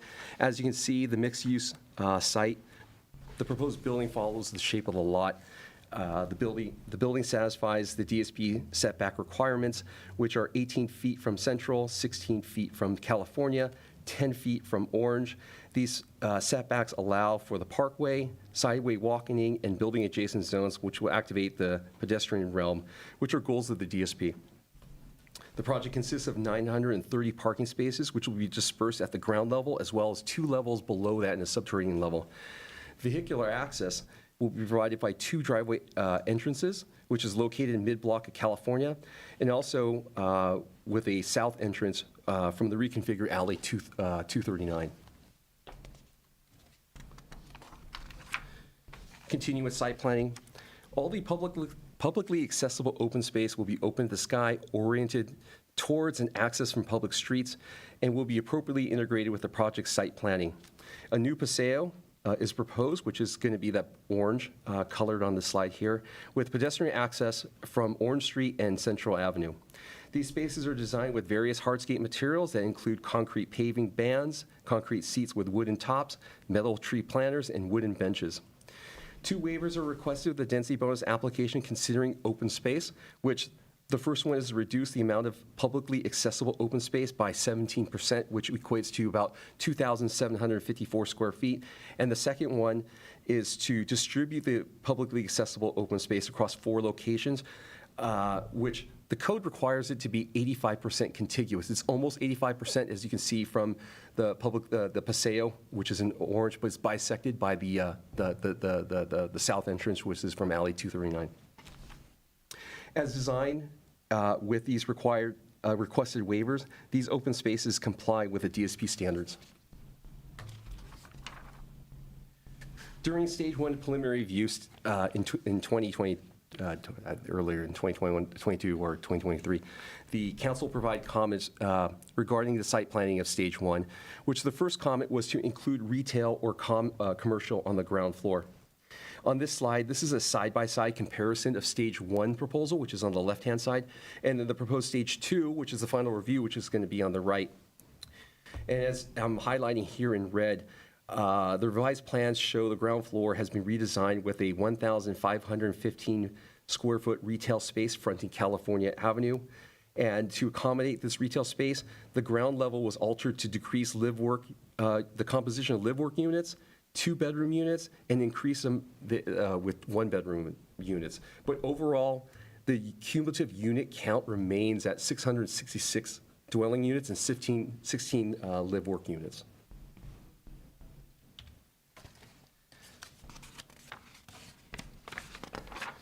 Council's second comment regarding site planning was to provide additional open space and foliage in the plazas. Between stage 1 and stage 2, which was being reviewed tonight, the site planning of the project substantially remained the same and did not increase in additional open space. As a result, the amount of open space and landscaping remained unchanged, which it provides 28% landscaping where 25% is required, which satisfies the amount of landscape requirements of the DSP. There's basically no change. Council's third comment regarding site planning was the public park should include playground equipment, fitness equipment, public bathrooms, more foliage, and less concrete. And as mentioned before, the design of the park has not been provided for the former Auto Sears site, as it's once again being made available for purchase by the city. Consideration of these amenities would be accounted for in the future if the city chooses to purchase the public site. Moving on to mass and scale. Along each street frontage, building height modulations range from approximately 12 feet to 33 or 34 feet. They range from 12 to 34 feet and are provided the upper floors, which reduces the visual impact of a larger building through varied roof lines and to enhance the visualization of this modulation. The rooftops in these diagrams has been shaded to demonstrate where in those locations of the roof where the proposed height modulations are provided. And this is from the corner of Orange in California on the top, and then the Paseo in Central.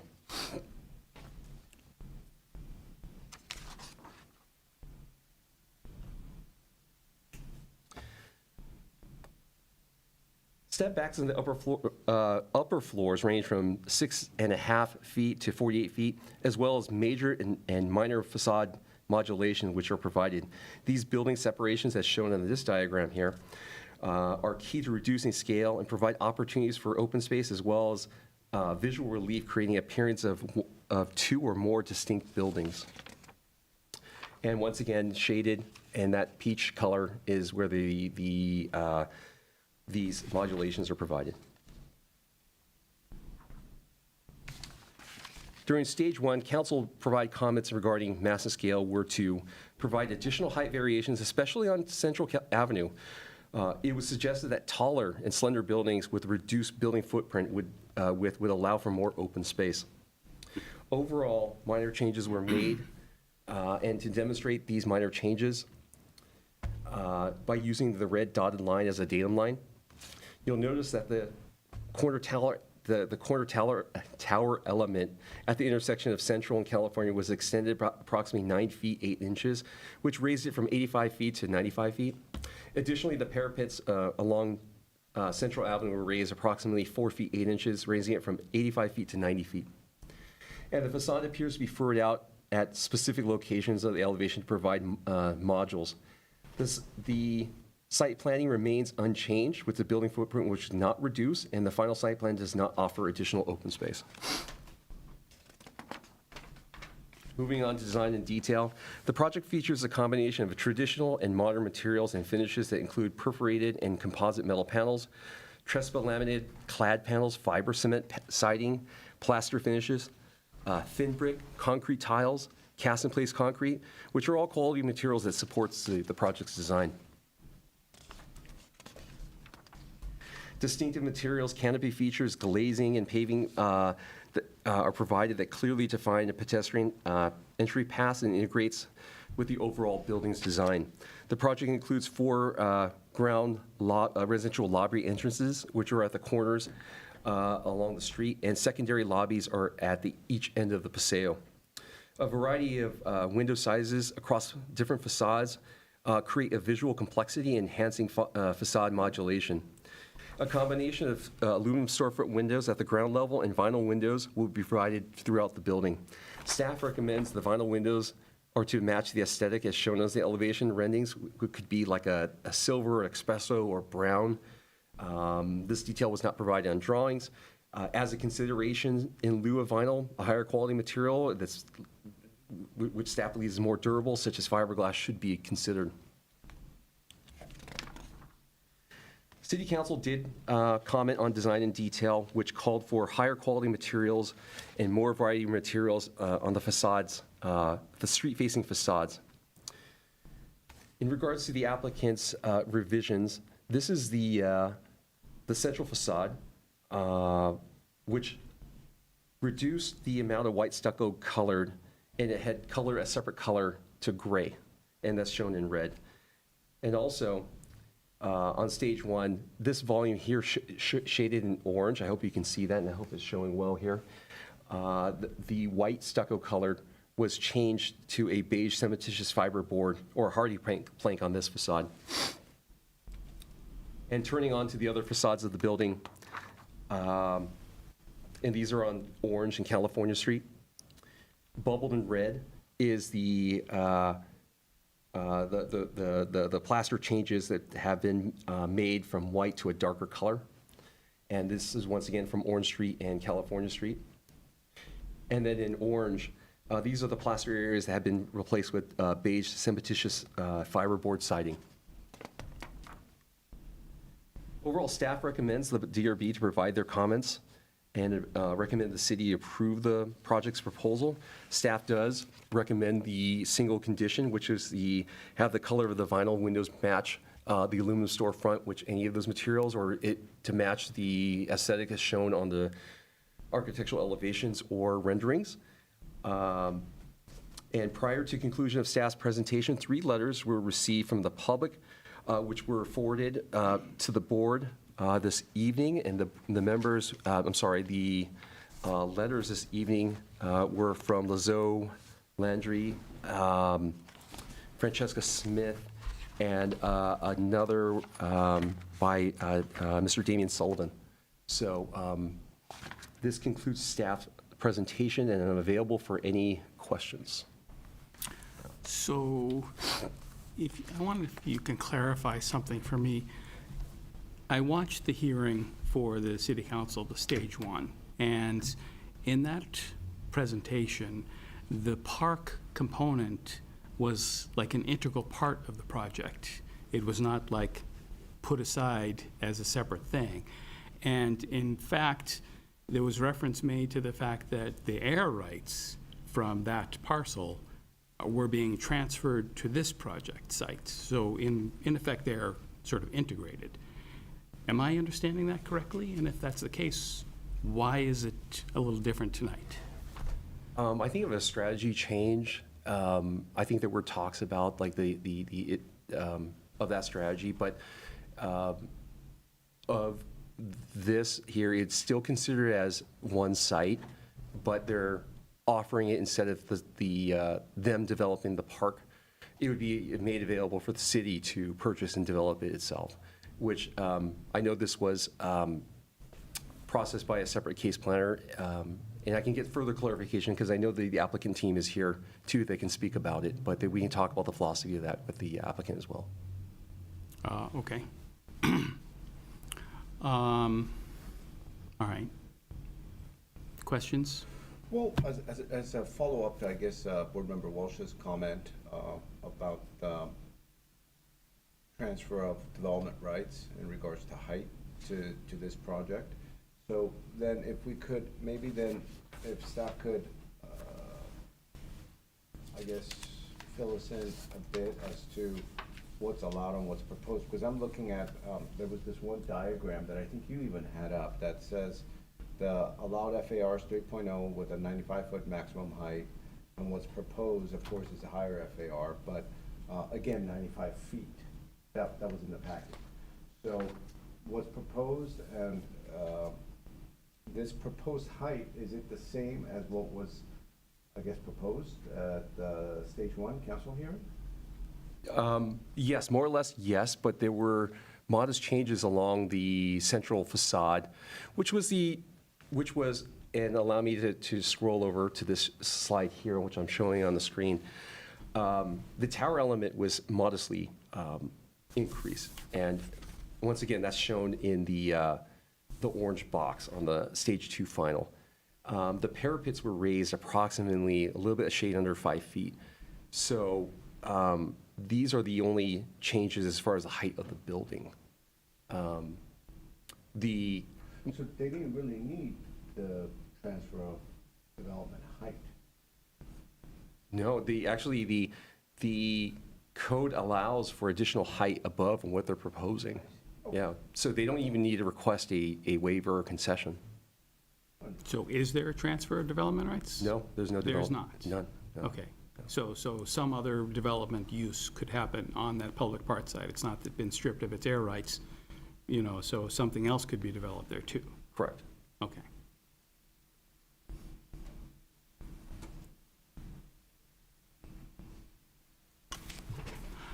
All right, okay. Questions for No. staff?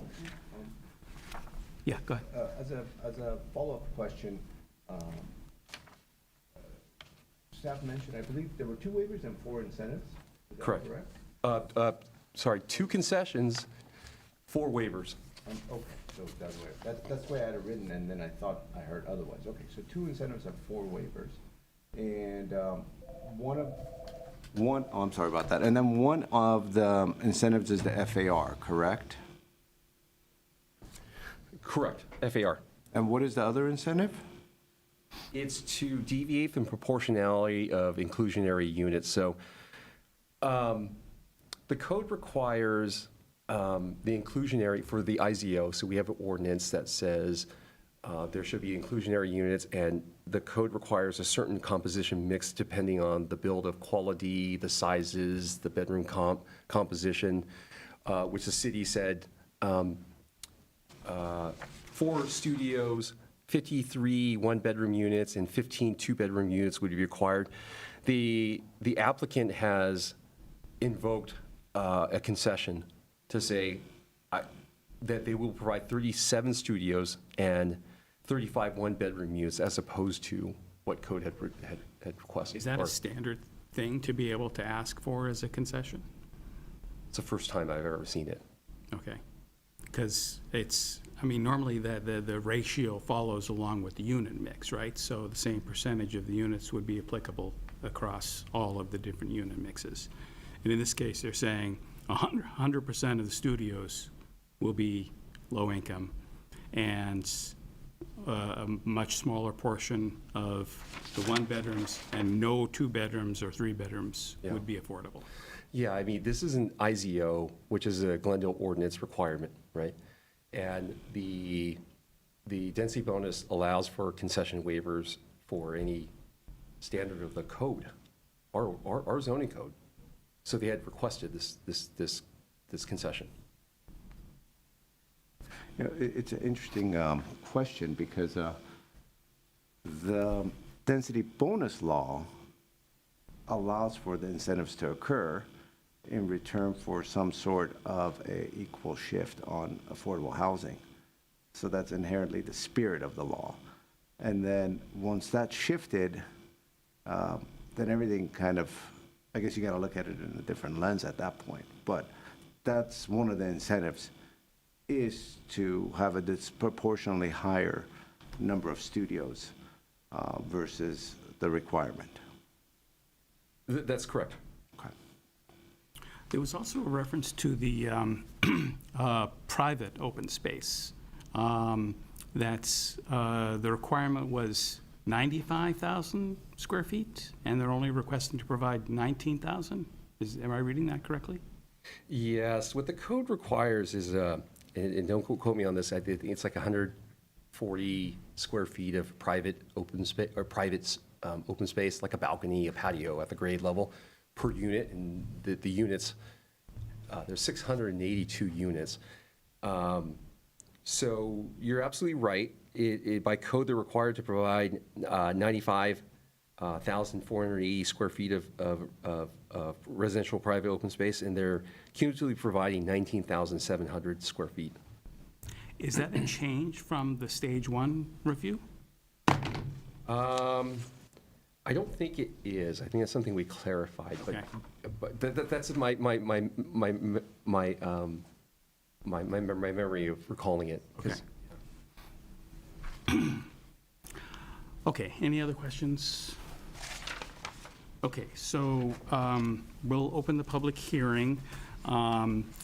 Because of the complexity of this project, I'm going to give the applicant team a little bit extra time here because they've got 3 members from the design team who are going to be presenting.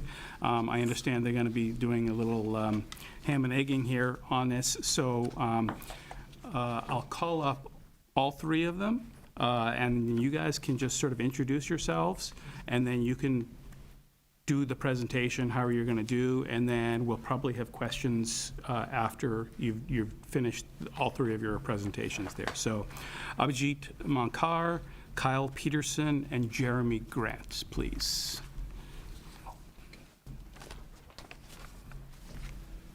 Welcome. Thank you. Okay, so do a quick introduction of each of you, and then you can go on with your presentation. I understand Mr. Joe has a PowerPoint that they'll be able to present, so. I'm Abhijit Mankar with AC Martin. I'm the principal architect on the project. Go ahead. Good evening, Kyle Peterson, principal with AC Martin. Hi, I'm Jeremy Grant, studio director here at AC Martin. Okay, thank you. Please proceed. Thank you.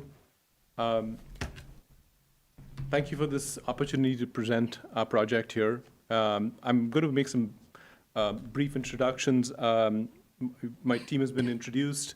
We're going to present the design. Our client is Trammell Crow Residential in Malone Guyer.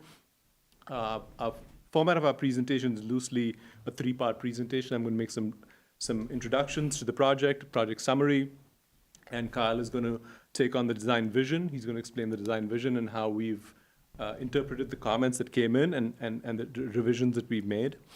And Jeremy's going to walk us through a 3D animation of how the design vision has been applied to the project. It'll be a fly through, so to speak, about 5 or 6 minutes. Next slide, please. So we are AC Martin. We're the oldest architectural firm in Southern California here, about 130 strong, with about 60 folks who are concentrating on residential. They're residential experts. We've done a lot of work in the city of Glendale, which I'll talk about a little bit later. 60,000 units plus to date, and about 1,200 units per year that we typically design. Next slide, please. So these are some of our projects in Glendale. We're very familiar with the city of Glendale. The first building is where we're at right now. This is done in 1966 as a collaboration with the city of Glendale. The second one is Citrus Crossing. It was done recently. It's an affordable project down the street here. Again, in collaboration with the city of Glendale and Meta Housing. They were clients, and it's an award-winning project. It's an affordable project, as I mentioned earlier on. The next one is Excelsior at the Americana. You probably familiar with that, and the Hampton Inn also here in Glendale. A few other projects in Southern California. West Edge was done with Hines, and it's a mixed-use project in West LA with a Gelson's on the lower level.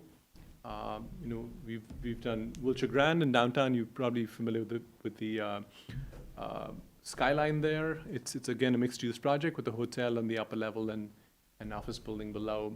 And of course, City Hall, done in 1923, designed in 1923, and then redone much later. So, next slide, please. Don't forget the May Company building.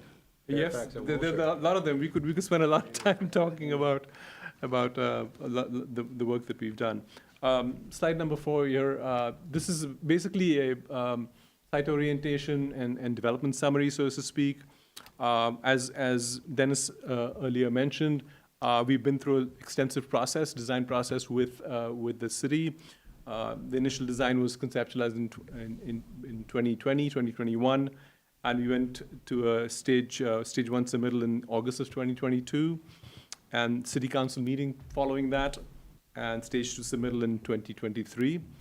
And we're right now going through between 2023 and 2025, we've been through the environmental review. And now we're here presenting our project. I wanted to talk a little bit about the park, but I think Dennis has explained much about the park, so I think that's where we're at. Wanted to say the project is adding 682 units, which is significantly helping the regional housing needs assessment, the RENA, in affordable units as well as market rate units. I think that's all I want to mention on this slide here. Next one, please. The existing building survey was done and historical assessment was done. And basically, the conclusion was there's no need for any additional forensic analysis due to being ineligible for listing as in the national, state, or local landmark program or district. This is sort of outlines all the things that were done, and the conclusion was there was no additional analysis needed. I think with that, I'll turn it over to Kyle to walk us through the rest of our presentation related to the design intent. So, go ahead, Kyle. Good evening. Next slide, Mr. Joe. So I'm going to present the high-level design idea, kind of what drove us, and then my colleague Jeremy will narrate through an animation that you can see where those details are from a pedestrian level. So next slide, Mr. Joe. The overall design vision for this project, we began looking at downtown Glendale and noticed that the character has been shaped over many eras of development period, including industrial, Art Deco, modern, mid-century, and now contemporary. And we looked at each one of those aspects, looking for ideas, inspiration from details, patterns, colors, and materials. We wanted to root our design thinking into some of those elements to ground our project, to be part of the community and more fitting. Next slide. Prior to proceeding, would you mind moving the microphone closer to you and maybe speaking a little bit louder? Sure. Is that better? Sounds a little bit better, but yes, please, for the audience and the TV. Thank you. Okay. I need Abhi's voice here.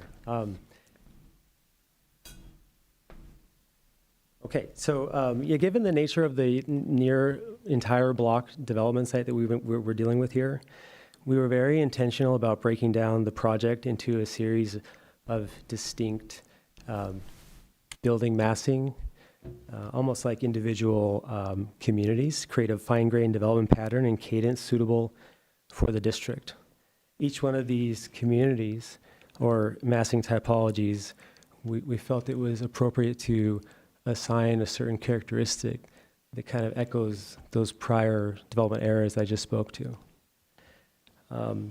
As well, the massing approach to the project It follows a classic base, middle, and top approach hierarchy with carefully choreographed articulation of the street wall to provide street wall breaks, massing relief, varied roof lines, emphasis on height that staff, Mr. Joe had mentioned too, as well as stepping down the massing in certain areas to respond to what's happening on the ground plane and in the neighborhood.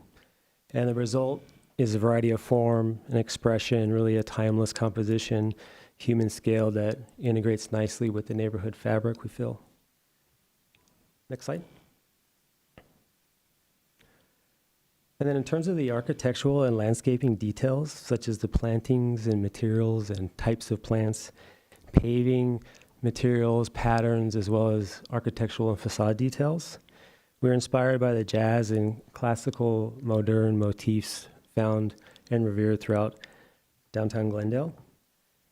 It's a reinterpretation of these elements, a celebration of Glendale's history of craftsmanship and art.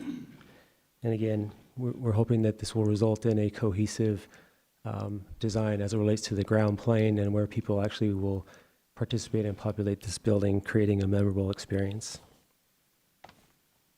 Next slide. Keep going.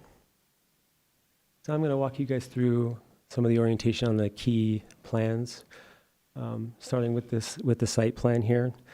As Mr. Joe had emphasized, we're prioritizing all the corners as public plaza spaces and a pedestrian paseo that connects through block from Orange to Central. As well as throughout the project, mid-block pedestrian relief areas with small plazas for pedestrians to find respite. Activation on all four corners, as was mentioned, we're providing lobby entrances and common recreation spaces. This provides, we feel, active elevations, as well as having people in the space, eyes on the street for safety and security and comfort to the neighborhood.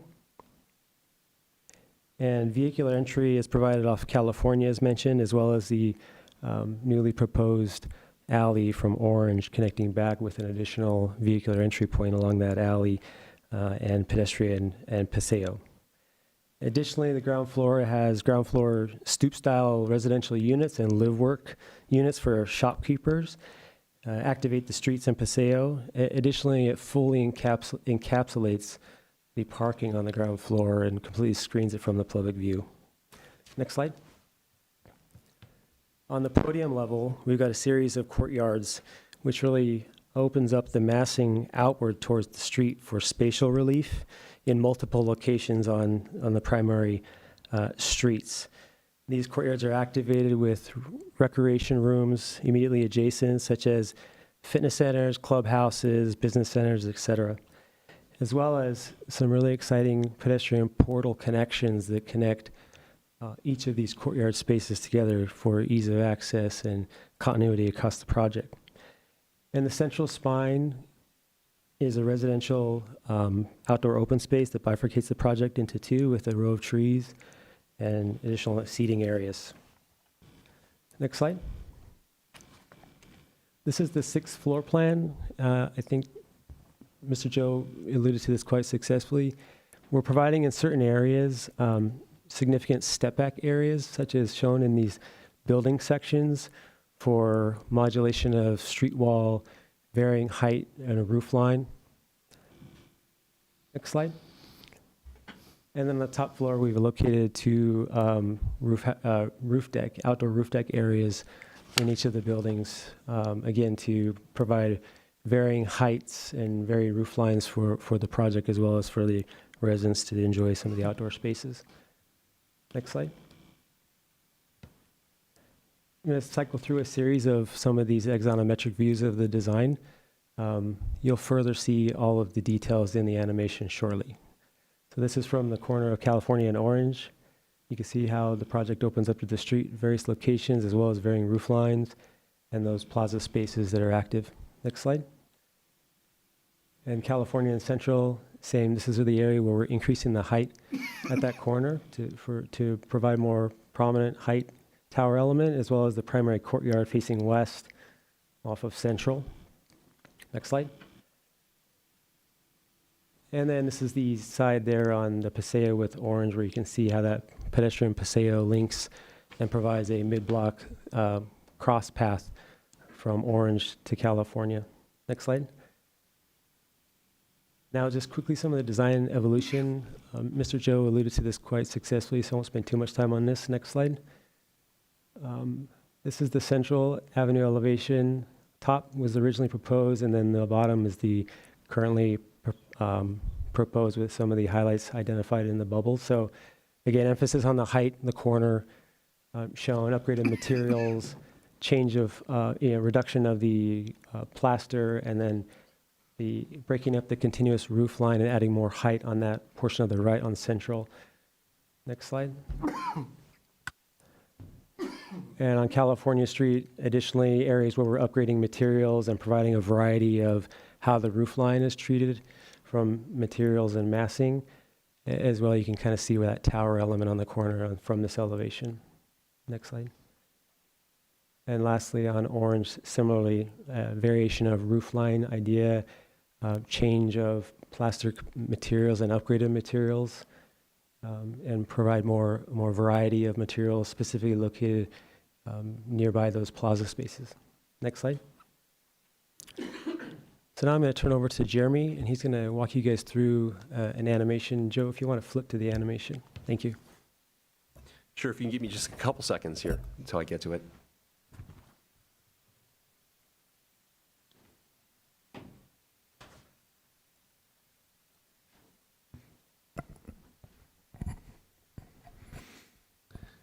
I have it here, and it just started, but I'm going to restart it, so just give me a moment here. Okay. Thank you.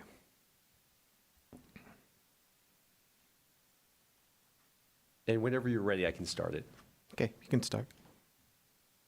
We began at our project's main residential entry at the corner of Orange Street and California Avenue.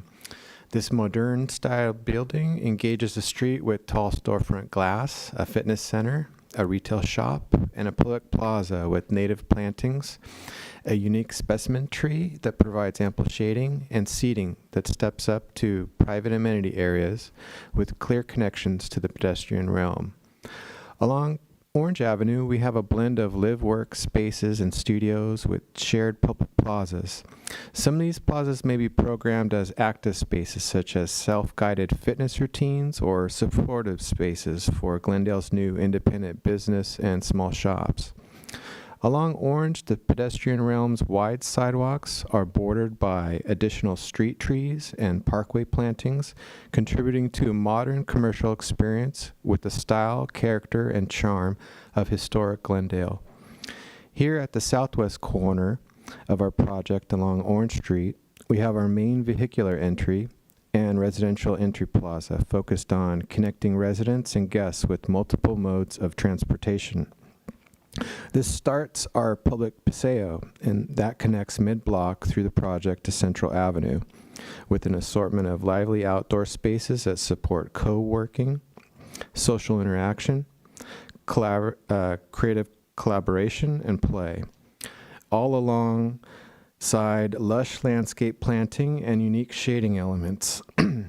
So safe and secure pedestrian and parking access will be maintained through signage, modern-styled paving patterns, lighting, and careful traffic planning.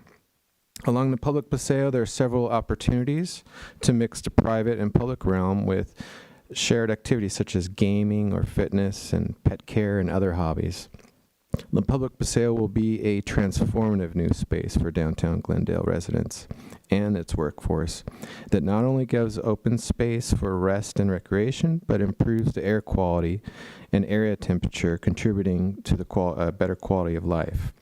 Now, at the west end of our public paseo at Central Avenue, we have a residential entry plaza focused on co-working business and after-hours gaming. This connects internally with flexible working and event spaces that can spill out onto and enliven Central Avenue beyond its typical activity at this prominent commercial corridor. So the live-work units you see on the right are in the studios. They're uniquely expressed in a mix of traditional and modern styles with upgraded materials such as brick, tile, and panelized systems. Storefronts along Central Avenue are emphasized with canopy signage and lighting. while private residential units like this are treated with forecourt landscape, seating, and lighting.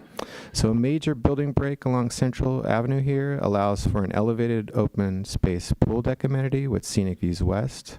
And this all connects to an internal network of courtyard open spaces and interior amenities for our residents. Here you can see the visual connection to Central Avenue and our pool deck and clubhouse through a ground level business center, and then that connects to the plaza for a flexible daytime and after hours event area.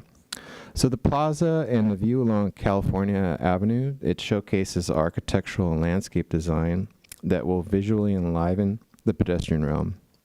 The building is modulated with residential entries, awnings, and upper level material changes. Upgraded material enhancements at the ground level and levels above will give visual relief. And the improved parkway landscape and widened sidewalk and street tree enhancements, along with public street improvements, will create a safer and more efficient pedestrian traffic flow around the project. Here we have a view at one of the main vehicular entries at California Avenue. And the massing of the building is broken apart by a central spine of residential open space that gives a appearance of multiple distinct buildings that reinforce this fine-grained pattern of the block. The site planning, modulation, form, orientation, and varied street edge conditions all make the project unique to the Orange Central District and facades. And the carefully planned complement of traditional and modern styled facades give the project a diverse quality and lends to very many unique moments around the project. We believe the project supports, contributes, and will enhance the urban design and planning of the Orange Central District downtown, and we ask for your support and approval of this project. Many thanks to the planning, community development, public works, and fire departments in design collaboration, and we look forward to continuing to work together, and thank you for your time tonight.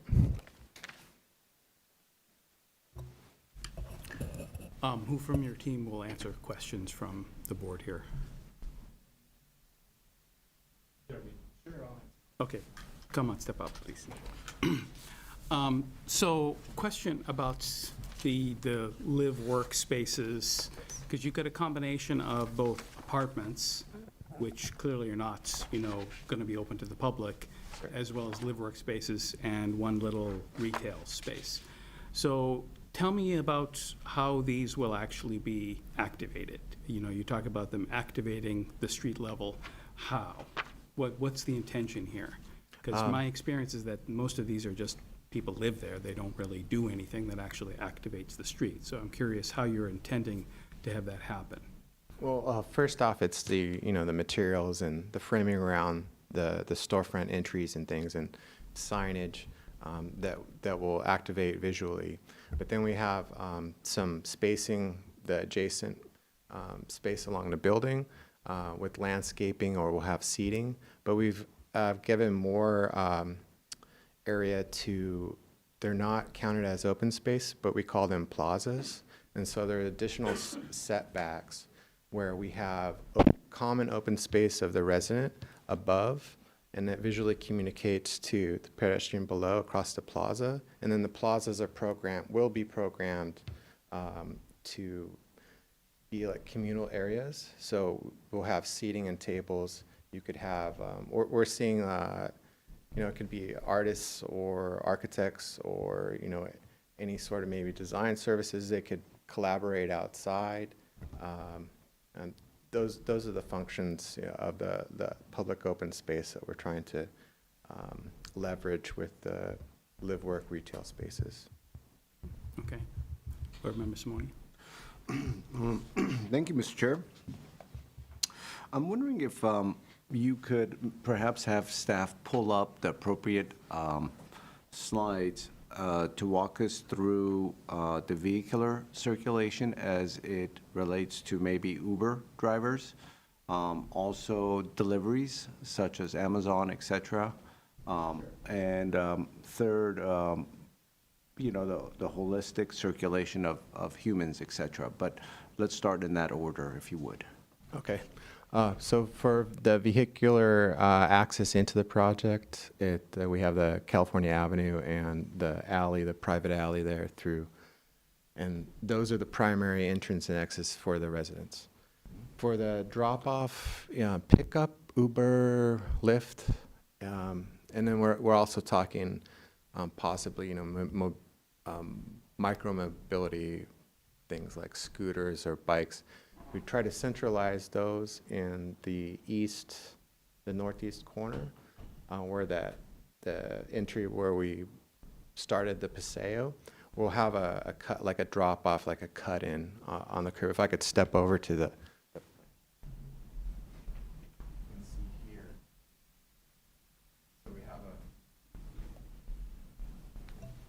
We have an actual to the California Building Code styled accessible drop-off area right adjacent to that entry.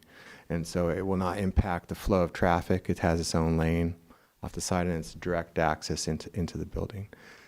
Then for any sort of deliveries, they can come in on either side, and you can see the hatched areas with the internal to the parking, the core of the project. There's some hatched areas where we have loading areas, and those are, I've copied.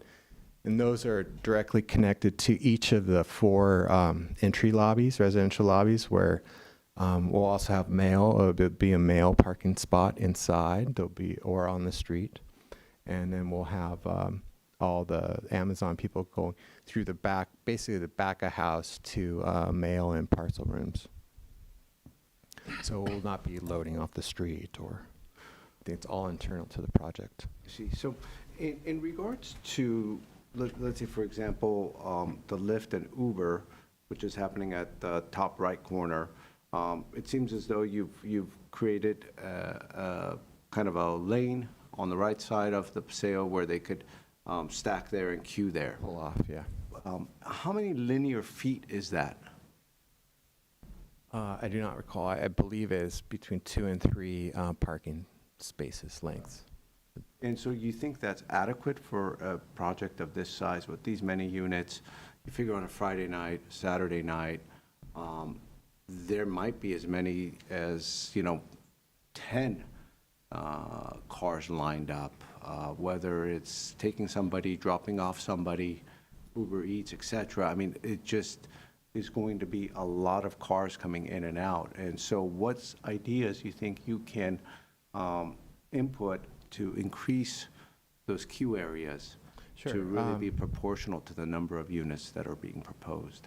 Sure. Well, we do have loading area, like passenger loading areas internal to the project that are closer to the internal entries here. They're kind of spread all around. But maybe it's something that we could provide diagram of the transient spaces for those pickup and drop-off areas to kind of give a number to it, and then. But right now, it's very loose. We have shaded areas for loading. Right. It's not counted. Because, Also have opportunities on the street too.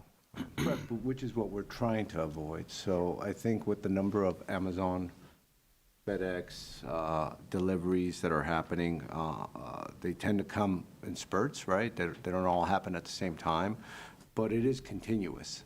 And there has to be, I think, some sort of a rhyme and reason and some sort of a system integrated where the drivers know where they're going, how much time they have to stack, and then something needs to be thought of because they literally need to take those packages wherever the mailboxes are that are being stored for the different corners, I would imagine, that needs to be in close proximity so there's a quick in and out. So the driver stops, unloads, and then goes.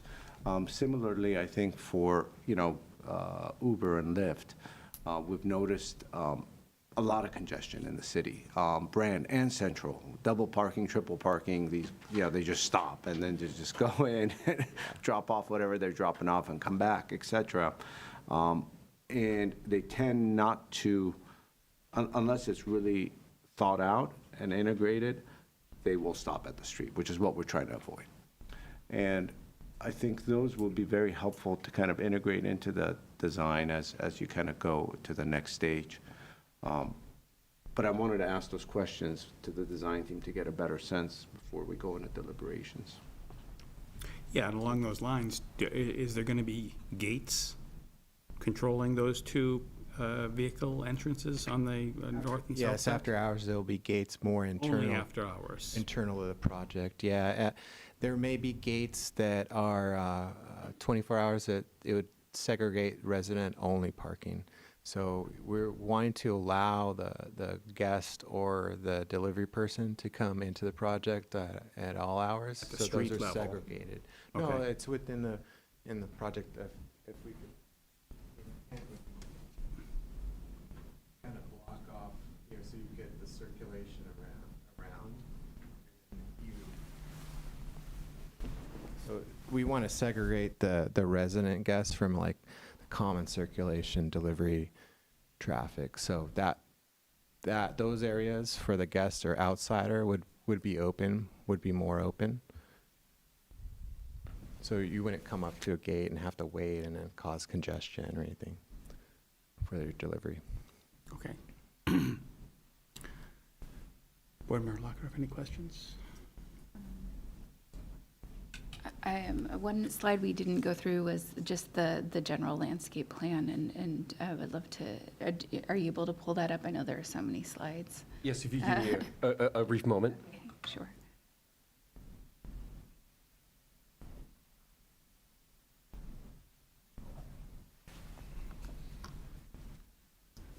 In particular, I would love to know a bit more about those corners that you've developed and what's planned there.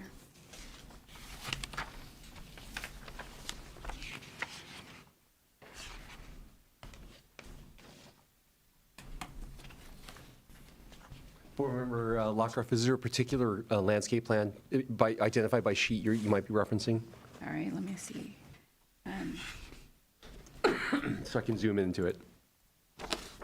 We have enlarged. I'm going to start at A 3.1 Okay, sorry. or I'm 3.2, not- maybe. Yeah, that would be great.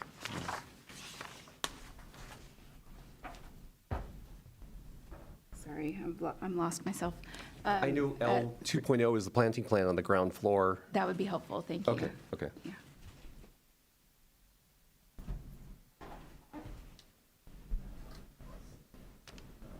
Yeah, just more specifically, I was just hoping that you could walk us through what was planned for the corners of the property at Central and California.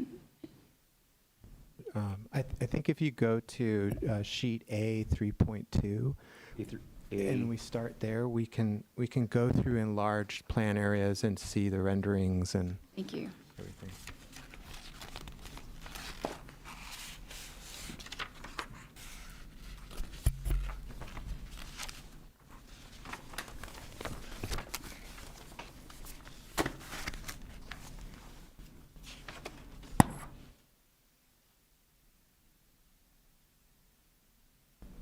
A 3.2, this is A. Okay, hold on one Yeah, second. A 3.2 would be good. There you go. Thank you. Okay, you want me to walk you through the Yeah, space? just the design and, Okay, so this is our main entry location, and all the mail and mail and parcel, and we have the leasing office, and then we also have a gym. And this space is a double height space, so some portion of the gym are double height, and then the gym fitness area is adjacent to retail. So we're seeing that those, it's along California, it's off the screen above. And so we're seeing that these spaces along California, the retail spaces, and then combined with the potential park site, that this will activate the plaza as like our main. And for the public, we provided a large specimen tree with seating and then native plantings all around. So this is kind of like a forecourt. This is where you're going to sit. You're going to wait for your friends for your party. Or, this is where you're going to meet everyone. And then there's some transient areas, like we have like a Spanish-style steps that lead up. So if you're a resident, you could just walk up into the outdoor courtyards above. Or if you're just a guest of the city, you could just sit and people watch on those stairs. And then that flows into the live-work units along Orange.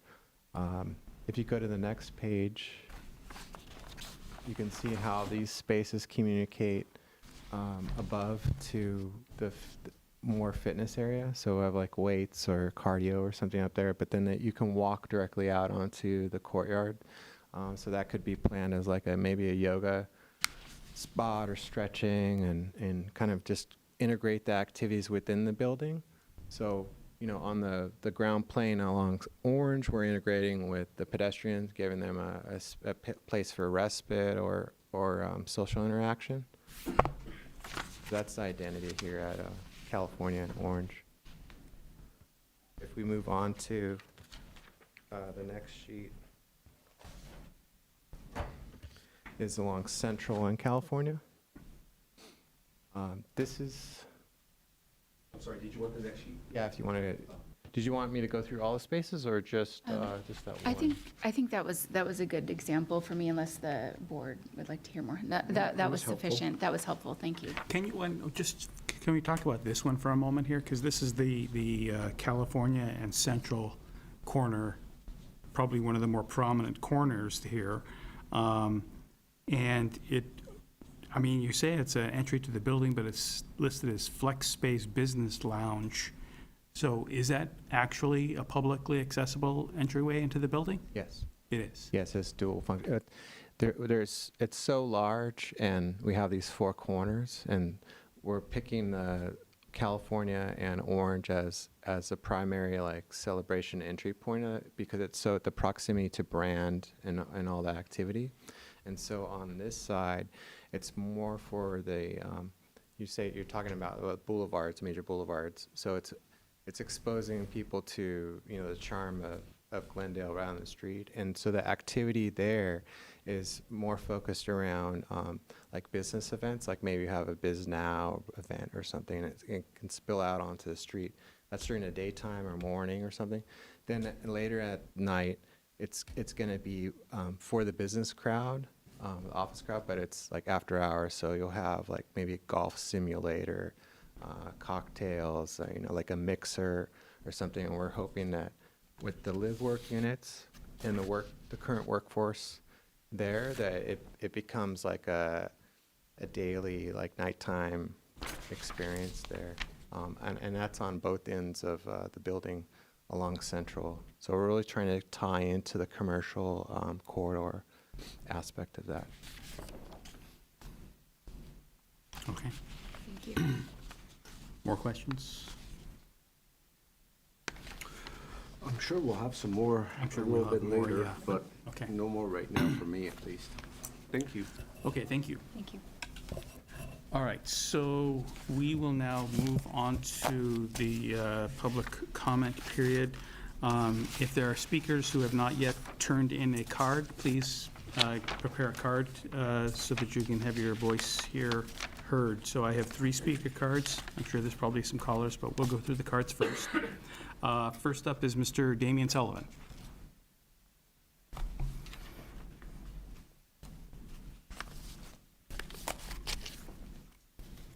Good evening. Thanks for taking the time to let me have a chat with you. By the way, is there a time? 3 minutes for public comments. 3 minutes. Let's go for it. I've heard a lot of interesting words here tonight. I don't think I've ever heard the word celebration entry point. I've heard a lot of words that modern used on things that I'm looking at that I'm actually struggling to see modern in the word modern as it's portrayed in here with my knowledge of the word modern. So the words have been very interesting. I want to start with a word which is disingenuous. I feel like this project is a disingenuous project that was brought to the city that is not honoring the traditions of the residents of the city. It is not being honorable to the expectations of the people who live here, and I don't believe that it is being honest in its furtherance of the notes that were given 2 years ago. This project was presented about 2 years ago, maybe 2.5 years ago, before the city council. The city council at the time, in my experience watching projects be unveiled, had an abysmal reception, and I can tell you that the people at the time, Paula Devine was still on the council, who said to Trammell Crow and the team, you have not brought your best work here. They expressed extreme disappointment in what the project was that was brought, and they spoke about their direction to staff in the wake of the complaints over the years of what Central Avenue had become with the square boxy things that people were not happy about. And they had talked about how they went back to staff and they basically admonished staff and said, do not bring us. We're going to change the aesthetic and the creativity of what's brought to Glendale, and don't bring back projects. And they were actually not happy that the project that was brought that day was brought, because they said, this looks like the same kind of projects that we were saying we don't ever want to see brought back here again. And here you are with one. They were very dressed down, and it was very candid, and it was not one council member, it was several council members. They expressed extreme disappointment in the continued, masked, boxy, square, unbroken up looks, and they gave a lot of notes. They gave what almost appeared to be a go back to square one set of notes on this project. When I look at the plans as they're presented now, this looks like it is disrespectful not doing of the notes the best that you possibly can by pretending you've done one or two of the notes. You don't want a lot of white, we'll swap it out with a few pieces of black instead. We'll take a little relief piece here, a little relief piece there. Is that my 3 minutes? Yes, you're 3, you have half a minute. and I'll credit you a little bit more, but it's a nip tuck. It also doesn't speak to the hazardous materials. The park, 19,000 square feet versus 95 square. There's no giving. They asked for retail. They said no, they wouldn't make a profit. Now they've done one little note, one little piece of retail. The auto center site is polluted, and you should not be proceeding. They've removed it from the project, yet it's tied to the project.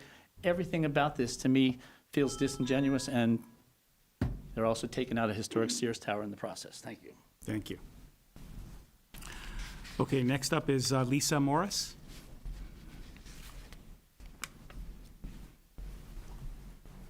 Okay, well, I like all the open space. That's good. However, I'm here to make an appeal to the owners of the property and the architect, and I didn't even know of the historical features of the building under the walled-off panels that box the current store. I didn't even know that existed until Damien had posted it on Nextdoor with pictures. And I learned that this building opened in 1936 and was designed by the famed architects Nimmons, Carr, and Wright as the prototype for what would be the architectural blueprint for Sears all across America. Wow, we've got a gem here. This Sears store helped put Glendale on the map as a major center for business and commerce in Southern California. People came from afar to shop there. The original 1930s building features a glass block tower and first floor display windows and entrance, and second floor outside mezzanine. Boy, I would have liked to have seen that. Now you want to tear it down and build a massive 682 housing project. I know when the project was originally presented to the city council, they asked that the historic aspects be investigated. Well, they should have done that then and get it designated as a historical landmark.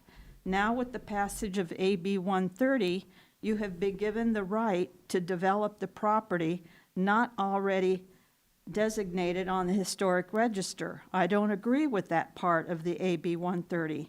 And just because you can does not mean you should. Surely you must care about the historical building's history and architectural art. I'm here to ask you to consider adaptive reuse in your design of this project. Build around the glass tower and the glass frontage and mezzanine. Take a look at how the closed Macy's store at Wilshire and Fairfax was incorporated into the design of the Academy Museum. I'd love to see maybe a coffee house or cafe with art displays and nostalgic pictures of what the store was and its history and what it meant to the patrons and their memories. you're going to say any such consideration will cost more time and money. Well, it's worth it. We don't have anything like this. I mean, this is an example for the whole United States of all the Sears buildings on how they've adapted their towers. Well, I already put a bug in City Council's ear on how the city could help with that, meaning the expense. I suggested incentives. First of all, this business of city development is not my forte. I suggested incentives, tax breaks, or a grant from the Arts Division. Get the Glendale Historical Society involved with other like-minded preservations, and I implore you to put a pause on this going forward. Take the time to reconsider the alternatives and be a part of saving a part of Glendale's history. And that's what I ask of the architect and the owners. Okay, thank you. Okay, Beth Brooks.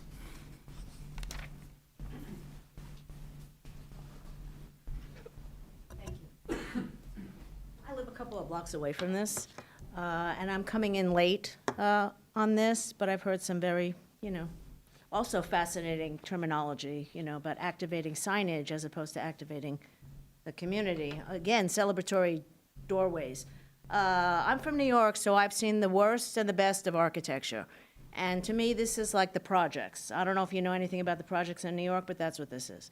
This is like the modern version of the projects, which is huge boxes that are rather depressing with some shrubbery at the perimeter, okay? This doesn't respect the neighborhood. This has no charm whatsoever. Because you put a shrub or a tree in doesn't mean you have charm. Charm actually means something. That's not what it means. That is really something shocking to me. I live a couple of blocks away, and if the city council asked for the architects to come back with a design, they didn't get the memo, because this is just a giant box that is that is only offering 1/5 of the green space that it was supposed to offer, which would have required several different boxes, sections, and instead, if you look at, from an overview from the top, it's just a giant box, and then there's greenery all around. It's not broken up into little, let's say, apartment buildings where you have an open space for the community. There's no space for the community. There's no retail space. Maybe there's one retail space. There'll be 1,000 more cars. So somebody talking about air quality was very bizarre to me, because if you have 682 units and you assume that maybe there's even 1.5 cars per apartment, that's 1,000 more cars trying to get onto Central to the 134. So that's already frightening. And I feel what they did was they just packed more apartments in, and they got rid of any kind of walkways for the public to go through, to have public spaces, because you're taking away a lot from the city, and you're putting in this really monstrosity with many, many stories, and you're not offsetting that with some sort of respite for the, visually a respite. There is no respite. If you don't break it up visually, because this is not broken up visually, there is no respite. It's a large concrete, different colored, with different projections, which is supposed to be a respite, but isn't. It's like just a facade. Anyway, that's, my 2 cents. Thank you so much. Thank you very much. Okay, Mr. Joe, do we have callers? Yes, Mr. Chair, we have 2 callers. Let me call on the first. Okay. Mr. Alan Durham, you're on the air with the Design Review Board. Are you there?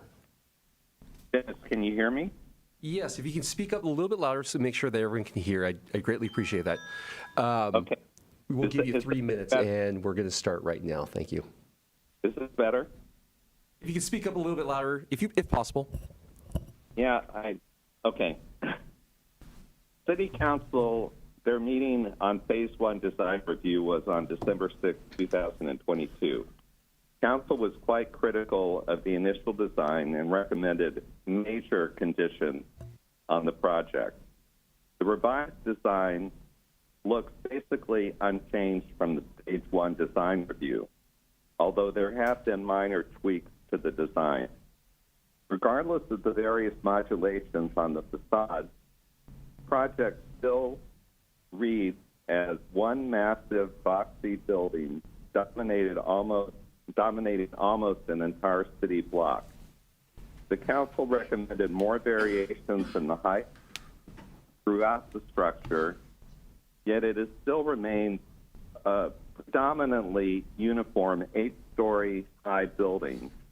Elevating a few roof elements by 4 or 5 feet will be virtually unnoticeable. Lots of different materials have been employed to try to break up the mass of the building. However, I think this just creates a patchwork, hodgepodge character to the design. I prefer to see something more sleek. The developers claim that their goal was to make this project read as multiple individual buildings visually.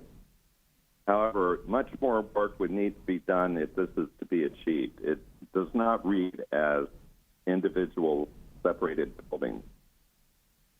I see few of the industrial, modern, Art Deco, or mid-century modern elements on the exterior that A.C. Martin cites as inspiring and informing the design. The developers also claim that the current design is timeless and reflects the charm and history of Glendale. Personally, I see no connection at all. And I don't think the residents of Glendale are going to view this project as currently designed as a significant improvement over the previous failed design project along Central Avenue. Thank you. Thank you. Next caller.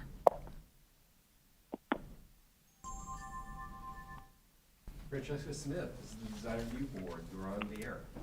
Hey, Dennis, thanks so much.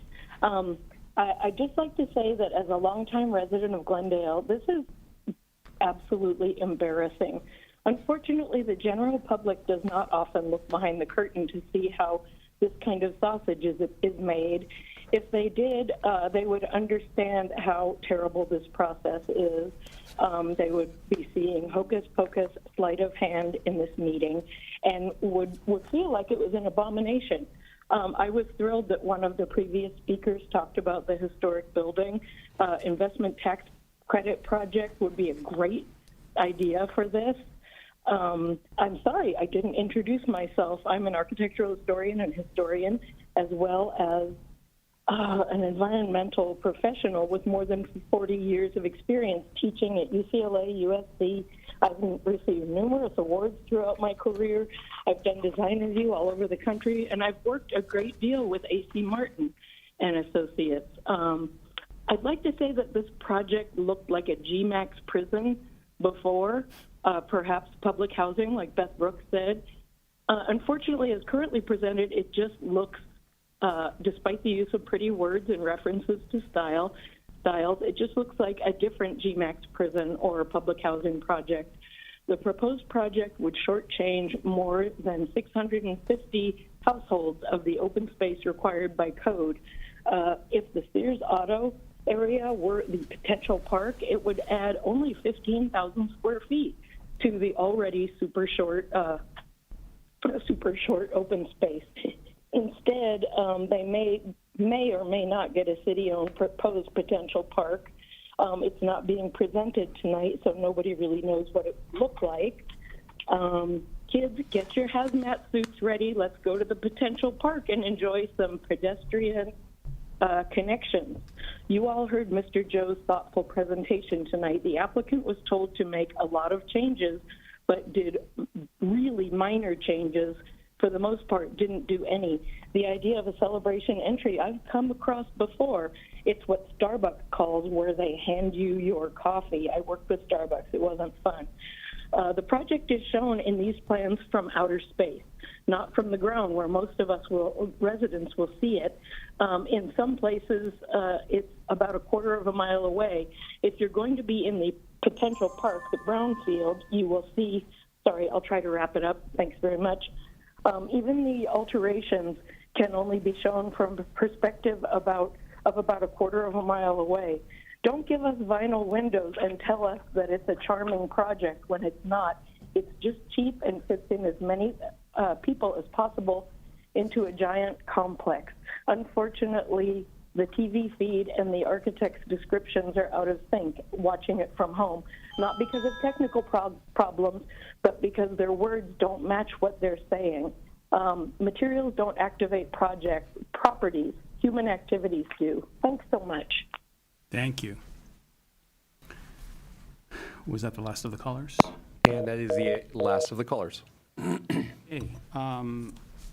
Who from the applicant team would like to come up and address any of the public comments? You're gonna have to fill out a card.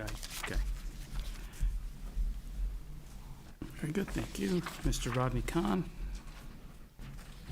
Good evening, Chairman, board members, and city staff. My name is Rodney Kahn, and my offices are located here in the city of Glendale. We are a state density bonus housing project, and we're providing much-needed market rate and affordable housing in the downtown area of our city where it should be. I was at the Stage 1 City Council meeting. I don't remember being dressed down. What I remember was there was comments and suggestions made, and I remember Stage 1 being approved for us to move forward. That's what happened. In terms of the comments that have been made about any type of CEQA analysis, it was pointed out correctly by one of the speakers that AB 130 has passed. AB 130 is a statutory CEQA exemption. None of the buildings or structures on the site are listed as historic, either at a federal level, state level, or local level. This evening, we're here to hear your comments. That's what our focus is.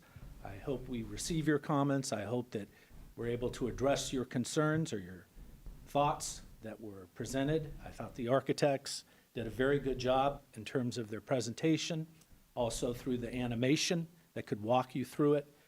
I'm just going to conclude my remarks, and we're excited to hear your comments. Thank you. Any follow-up questions from anyone? Follow-up questions for the applicant or staff? I have a follow-up question for staff at this moment. Yeah, thank you, Mr. Chair. Mr. Joe, if you would, please go over the general spirit of the DST as it pertains to public open space. And what is the intent of the DST and how it tries to promote public open space to be integrated into projects? Sure. You know, with the downtown being the densest portions of the city, this would be, the DSP encourages the open space to be provided, depending on the area, depending on the type of project, but in this case here,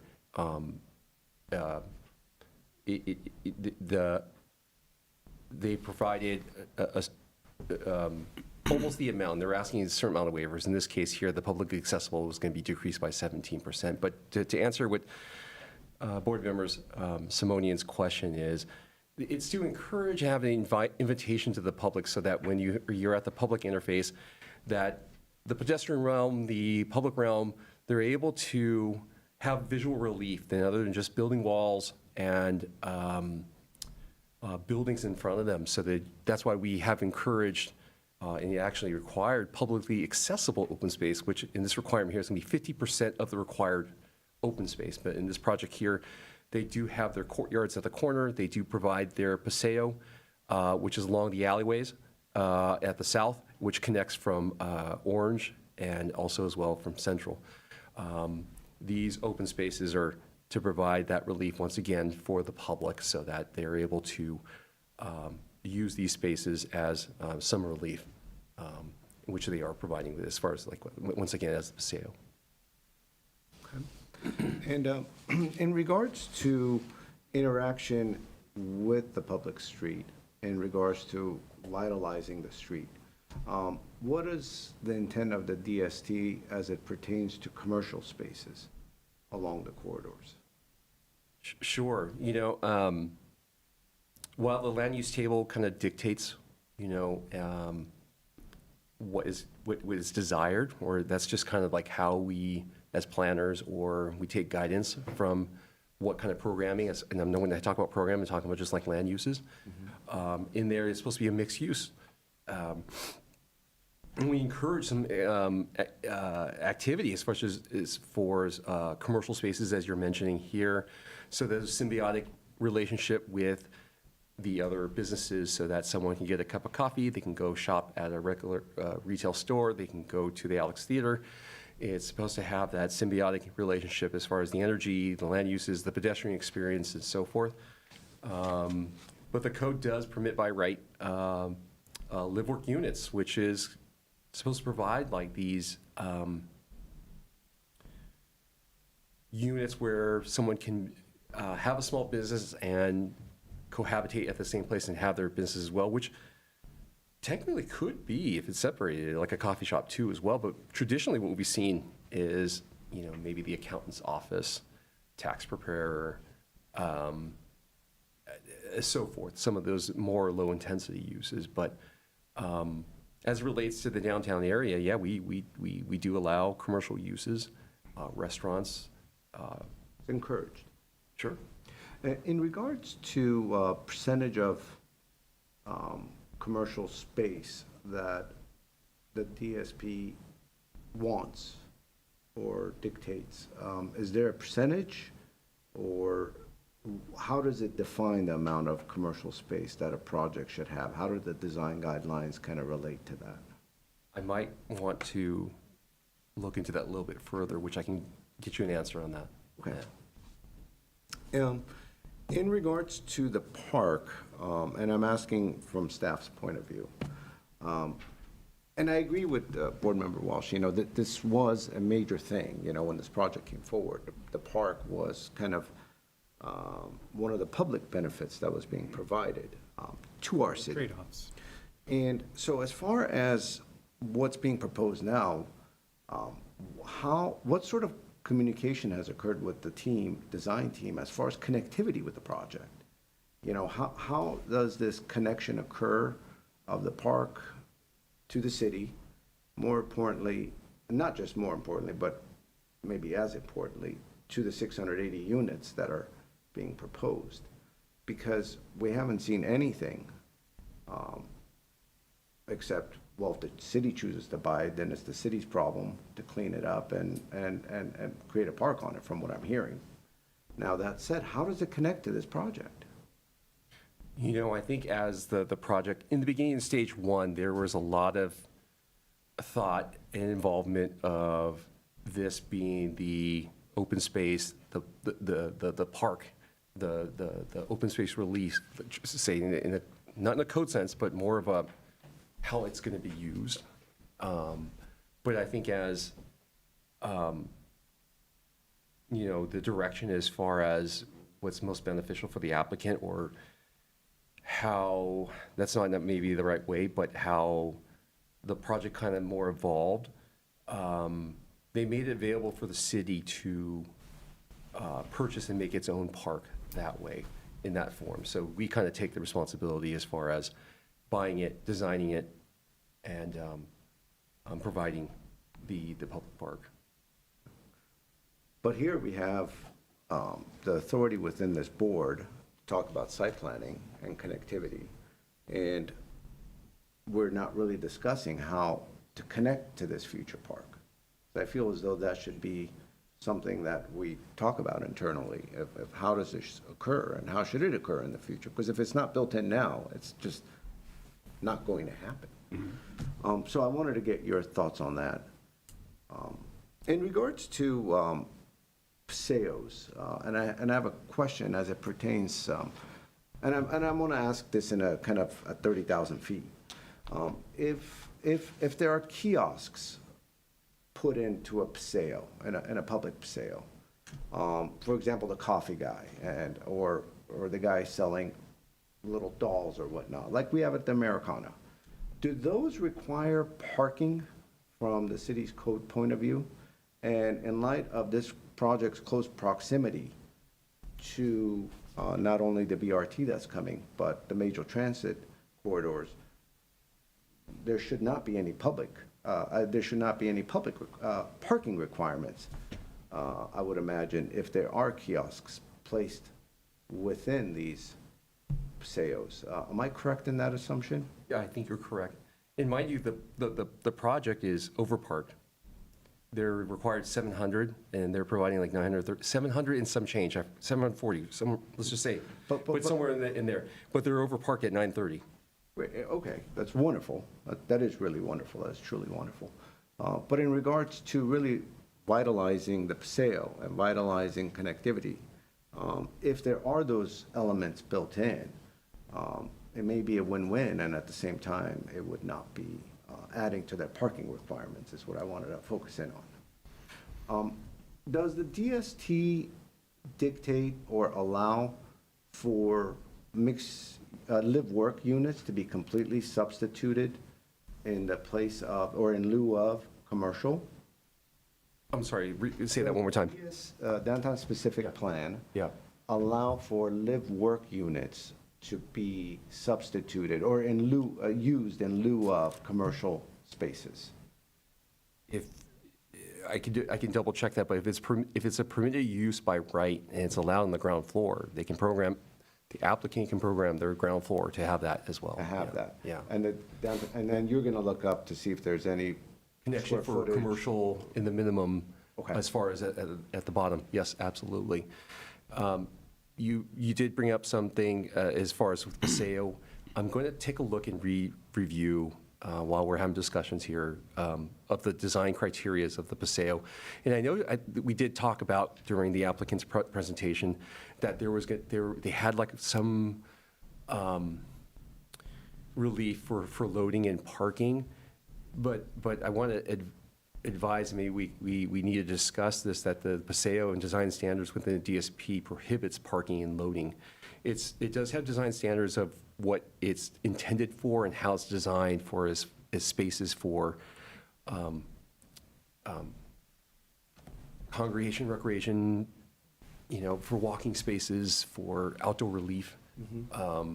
So if we do talk about that in your discussion here, because I know we did talk about where we're going as far as with Amazon shipping and Uber and so forth. The PSEO area is not allowed by code to be, can't use a better word, but like a culvert where vehicles or autonomous vehicles can go there and wait and queue there and wait for their next passenger or whatever it is, So, but I will definitely look into your questions. Thank you, Mr. Chair. That is it from my end as far as questions are concerned, Mr. Chair. Anything else from you? I guess this is more of a question for the applicant. I don't know if they're able to come up, just a quick question, one question regarding the private open space. I don't know if there's someone from the team that I can. Mr. Khan, would you like to come up, or somebody Yeah. else from your team? It's more just specific. I was just, it might be another member that's needed, but just more specifics in terms of the distribution of private open space by unit type. So for instance, do the studios have a balcony or anything like that? We haven't done an exact analysis like Okay, that. okay.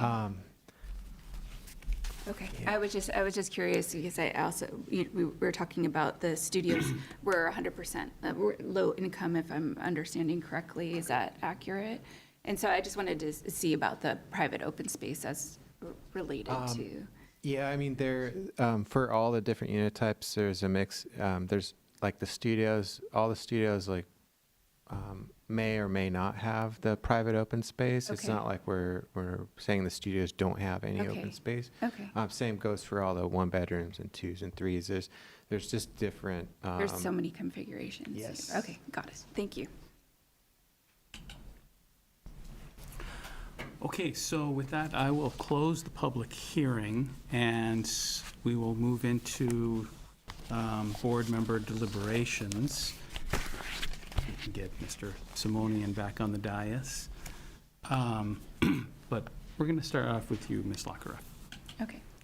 A lot of thoughts, but I would say overall, this is a very needed project, and I support it happening, and I appreciate the thoughtfulness and intent of creating these distinct individual communities. And I think where it is most successful, I feel, is on Orange Boulevard. I think that I really like how it's broken up and each community looks more different and from each other. And so I appreciate that. I think that one area where it could, in my opinion, use a little modification is on Central still a little bit, and also California feels still kind of continuous aesthetically, and I think there could be more variation aesthetically on those facades. And I'd love to talk to the team, our team up here, and see what your thoughts are on that as well. Let's see, there's so many items. I do have concern about the loss of the park for this open space, particularly given the request from City Council to increase open space wasn't addressed, and I would love to talk about what our thoughts on that. And I do like the idea of some kind of connection being established, that might be a step towards more open space. And let's see. And then also, I do have concerns just about 100% of the studios being the low income, that uneven distribution of, I know that might not be in our purview, but I would love to discuss that as well with my colleagues here. Let's see. I think that's it. I think also the loading and unloading, additional loading and unloading, as Board Member Simonian brought up, it does feel important, and just where that's feasible. I'd love to discuss that as well. And that's it. So, but overall, I support this happening. It's just a matter of adjustments. So. Board Member Simonian. Thank you, Mr. Chair. Turn your mic on. Thank you, Mr. Chair. I'd like to start off by thanking AC Martin for coming out and doing this wonderful presentation. It was very helpful. I thought the fly-through did a great job of depicting all the great work that you've done. It is a very large site. It is a very important site, and it definitely warrants that kind of attention. So I thought that was very helpful. I also understand that this is such an iconic location for our city. It's very important. It may be one of the most important decisions I've ever made, sitting on this dais since 2007. So I think we need to, spend some time thinking about this. I have some thoughts that I want to come back to, but I'm wondering, Mr. Chair, if you could integrate your thoughts first, because I want to think through a few things right now. Okay. Especially since I had a conversation with Mr. Joe. Okay. Yeah. So yeah, I think that we can be a little bit more of a collaborative back and forth discussion regarding this. I'll just start with giving my sort of general comments. I also watched the City Council hearing from the stage one, and I will state that from what I saw, the City Council was really only focusing on mass scale and site planning. They were not trying to delve into design and detailing, because they said, oh, let's defer that to stage two. But I think I did hear them give some very pointed comments. Councilmember Estrayan basically said that this looks just like all the other boxes on the street.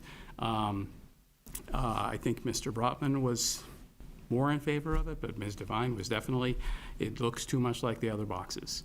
And it's, I mean, I'll be honest, it's a nice design, okay? I'll grant that you guys have done a nice job with a design, but The issue that we have here is the overall context that we're having to work with here.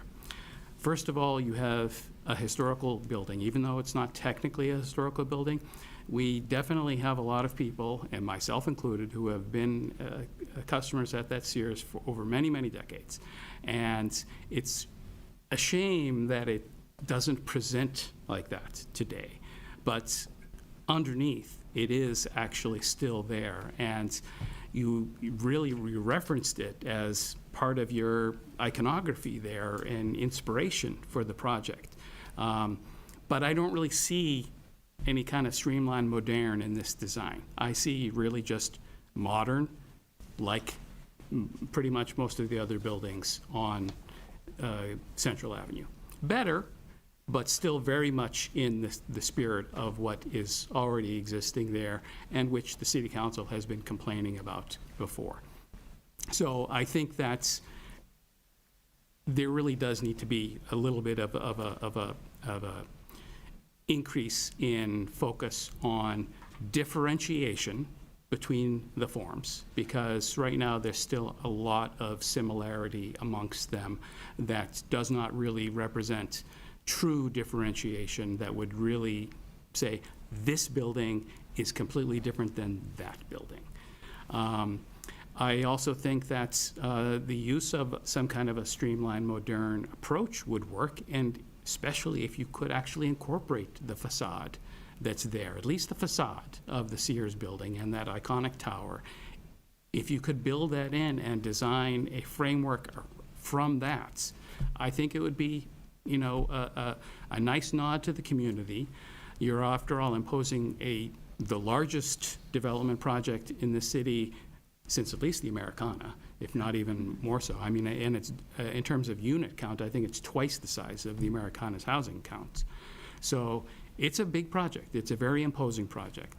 And when you're asking a city to approve the development agreement for a project like this, you know, yes, there's certain things that you can get by right under California law, and, you know, there's not much leeway we have on that, but still, there's an expectation that there's some give and take.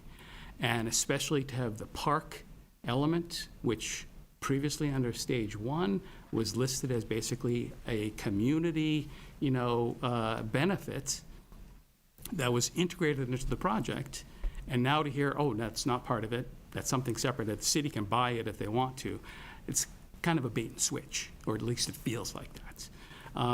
So if we're losing that element of it, which we only can get now if the city actually buys it and pays for it and builds it themselves, then, you know, maybe all the concessions and waivers and stuff that the city is agreeing to, you know, are those fair and reasonable anymore, you know, considering we're not getting that public benefit. So to me, those are things that I think City Council really needs to think about when they're weighing all of this. But to me, I think the biggest concern I have is, again, the activation at the street, the lack of retail. City Council asked for a whole lot more retail, and you gave them 1,500 square feet. I don't think that they're going to take kindly to that. They're going to say that's a joke. So I think that's, you really need to think about what does it mean to have the street presence for this building. There's no space for a restaurant with a big cafe like the BB's, you know, just across the street there or around the corner. Having street-level activity is really important for a project like this. And to me, it's like turned its back on Central Avenue. It's really said, okay, the only activity is really going to happen around the intersection at California and Orange. And I think that that's a missed opportunity here. I think, yes, Central is not the greatest street, and yes, retail at the ground floor in a lot of mixed-use projects can be a challenge, but I think if it's designed well and you give opportunities for things like big outdoor patios for a restaurant space on the ground floor, you can help make it work better. Just having storefronts is not enough, but if you do design integration with patio spaces and things like that, you can attract good restaurant tenants to a building like that and really activate the street level. Because that's really what the design, the downtown specific plan is for, is activating the streets. Having active streets, encouraging pedestrian activities, having options for people. I think the city council mentioned that there's no grocery stores that people can walk to from here. So if somebody wants some fresh vegetables, they have to get in their car. They can't walk someplace and get that. So I think, creating an opportunity, and Trammell Crow has developed, this kind of thing. And NoHo West project has a Trader Joe's in the ground level in a mixed-use project with lots of restaurants, at the ground floor level. So I'm not sure why this has to be so different.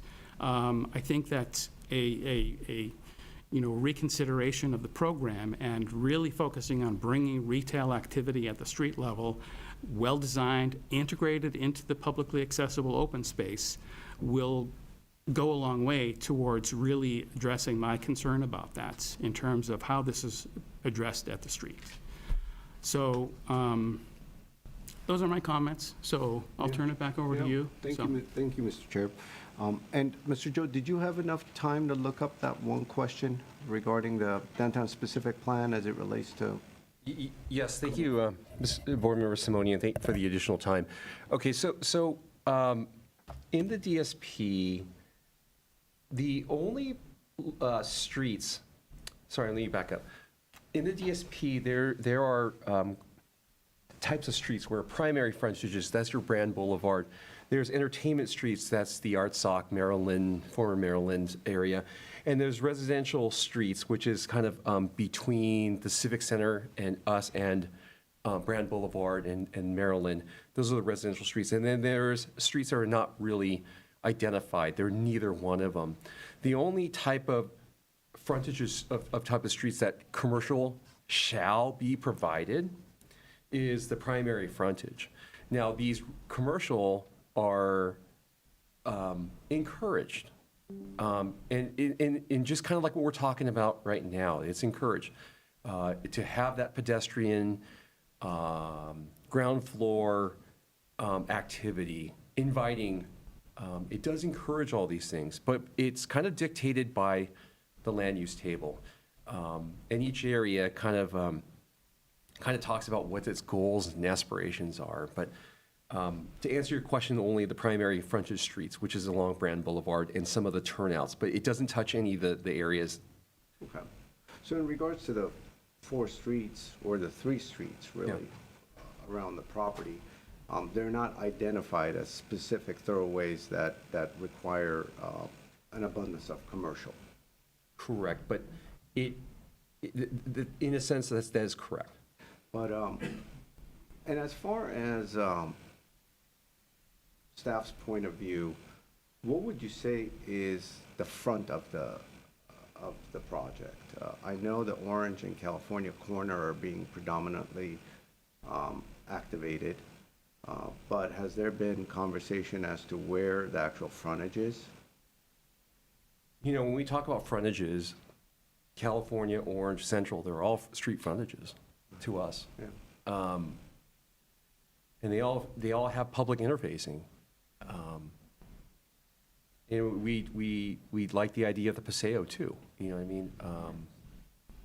But we have a lot of competing interests that we're looking for, and we would encourage that activity, and maybe as a consideration, maybe reprogramming some of these lobbies or portions to have these commercial spaces as a consideration or a thought that you guys can discuss. I'm not too sure. I'm just kind of speaking out loud. I'm looking at the ground floor. Are there opportunities? Maybe they investigate that. In regards to the alley, I mean, the alley was vacated for the project. It's not in final vacation yet. It was brought before the Planning Commission for their, just like your review this evening, for recommendation. So it will be reviewed in October for council's final alley vacation. Yes, but it's started, and so that process has started, and which is adding FAR, which is adding square footage. At the same time, it's taking away access that the public has. And so this whole thing is a give and take in that sense. In regards to this board, our design review board, site planning is within our jurisdiction. Architectural elements are within our jurisdiction. The interaction of the public as it relates to the common open spaces and as it relates to the site plan are within our preview. And the PSEO, how it integrates into transportation is within our preview, correct? When you say, everything you said is correct. The board has purview, but in regards to the PSEO interacts with transportation, it just cannot allow queuing or parking and loading, passive transportation. Okay. Thank you, Mr. Joe. Well, so thank you, Mr. Joe.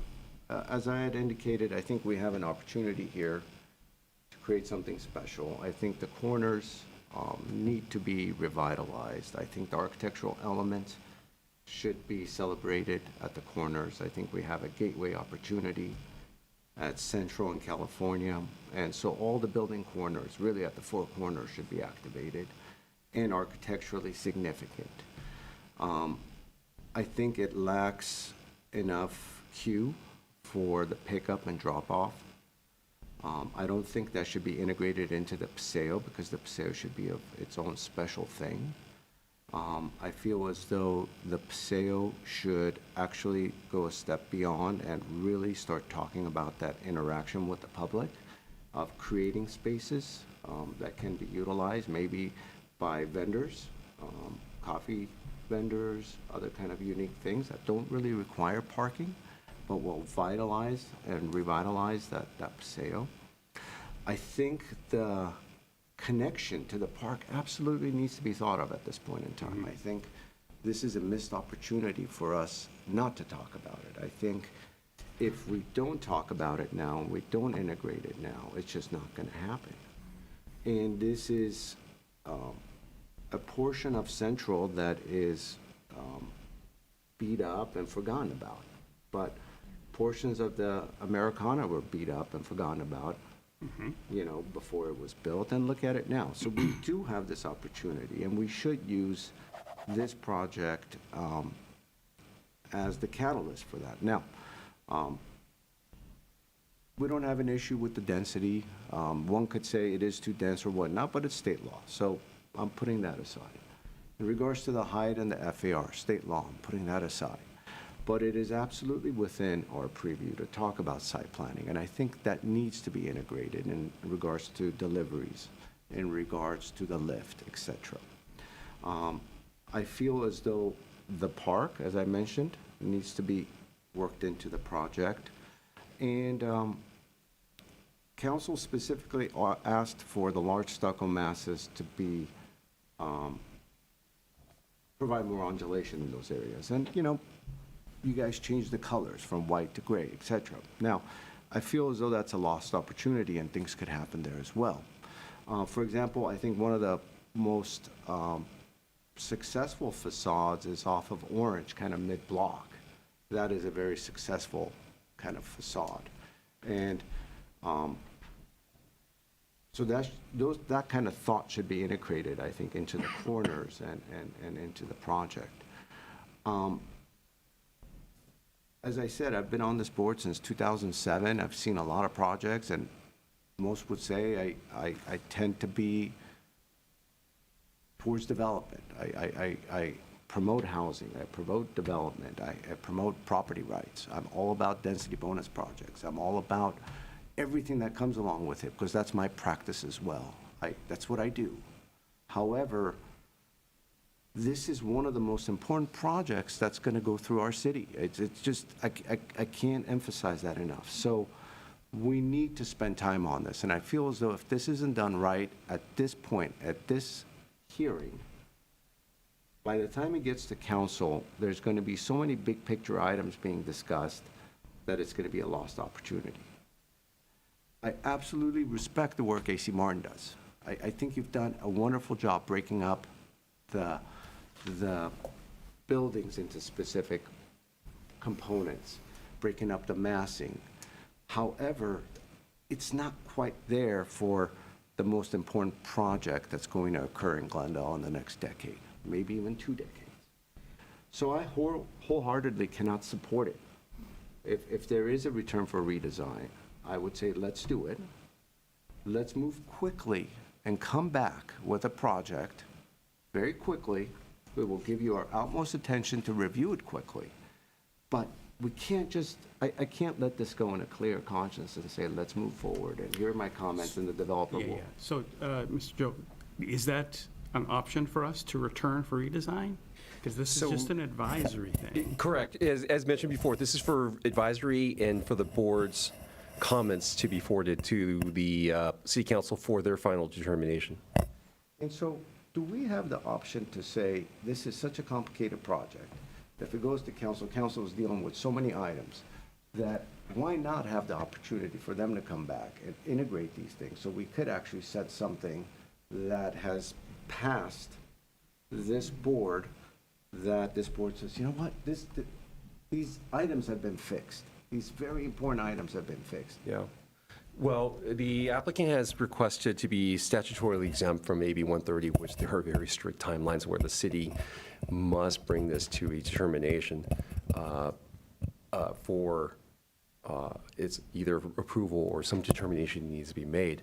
I don't think under this state law there's afforded for them to come back. Well, then I think we should spend, oh, go ahead. I was just going to ask, is the applicant able to make modifications before going to city council based on our recommendations? Perhaps that's something we can ask the applicant. Okay. No. Well, I think, look, city council is going to listen to this discussion, and if return for redesign, and I rarely ask for return for redesign, but I feel as though this project could be improved very quickly with such a competent design team and architecture team. I think it could get improved very quickly.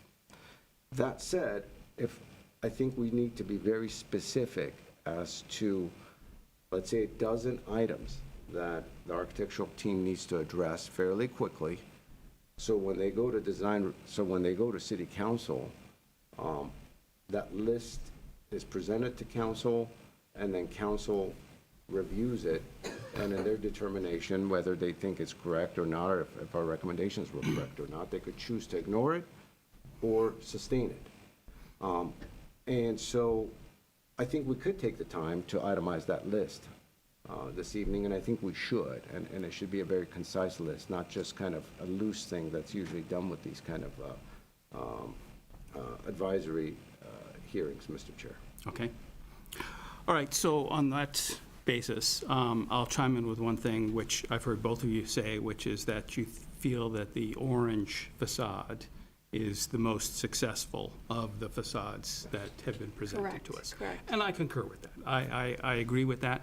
And frankly, I think that's also the one that I think shows the most variation between the different sections of the building. It's the most successful in expressing their design concept. Yes, so I think that's, we can start from there, basically, with the notion that's incorporating my comments, which is really trying to create more segregation in terms of these building forms so that they truly look more unique. That's right. That they are not just the same kind of building forms that we have up and down Central Avenue.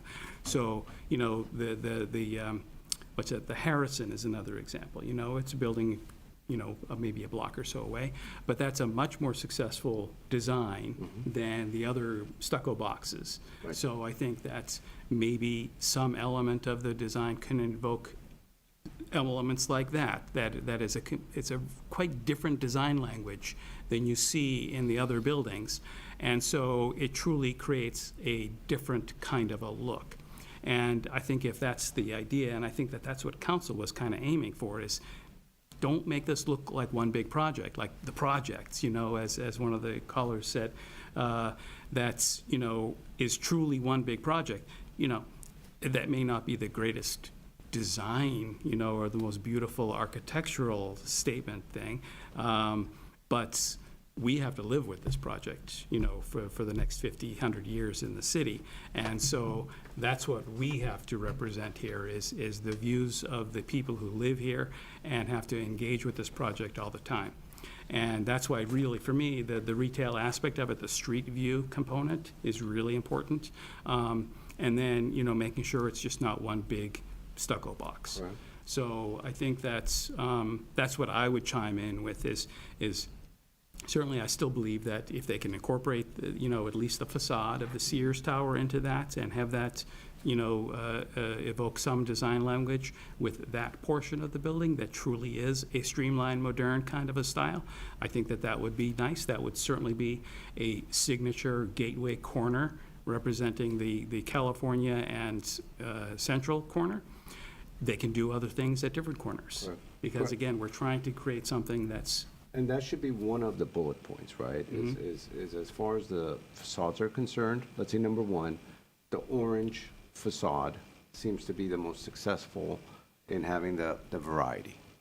Two is create the gateway, signature gateway look for the city. And so Corner of therefore, California and Central. California and Central. Correct. And part of that, Mr. Joe, should be revitalize the corners. All four corners should have architectural components.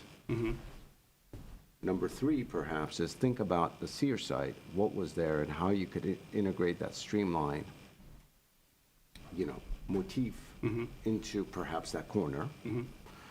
I feel as though there needs to be a connection to the park that needs to be thought out. It cannot be an after the plant. It needs to be thought out now, what is happening, and because that's what was sold to the public, is we are going to give up the development rights there, and in return, we're doing this project. Now, it's by right, but that's what was promised. And if that's still the case, then let's integrate it, and I feel as though that needs to be integrated into the project. I think we need to have a separate line item for the drop-off queue. It should not be part of the sale. It's against the spirit anyways. But practically speaking, it needs to accommodate the number of units. It needs to be thought out. Deliveries. Around Christmas, this is going to be a zoo year. So deliveries need to be thought out. And a system needs to be thought out where deliveries occur. They need to be close to the mailboxes. How does that work out? How does that circulation happen? It's not after the fact, it's now. So that should be a line item. I was going to say one other thing that's just occurring to me of what's so successful on the orange elevation is maybe the second kind of community building down, the darker one, has greenery on the upper levels. Right. And so I think that even if, for instance, on the California street, if that second, or the building at the far corner of California, if that had some kind of Sure. relief that had some kind of vegetation, and even if it's a green wall, I think that I feel that bringing more nature into the upper level would help give some relief. Right, and we have those common open spaces above. Those could have, landscaping that creeps over, that could have longer landscaping. I believe that's what those are on the north side. It could be thought out. It just, and the sale, I feel as though we need to make a very conscious decision of the connectivity that you're referring to, and we all talked about it, right? Is if they're live work, they're not really going to be commercial spaces that are vitalizing the boulevards. That said, it's going in the right direction because you do have elements of your program in the corners, such as the entrances, etc. Now, we should be thinking about how is that sale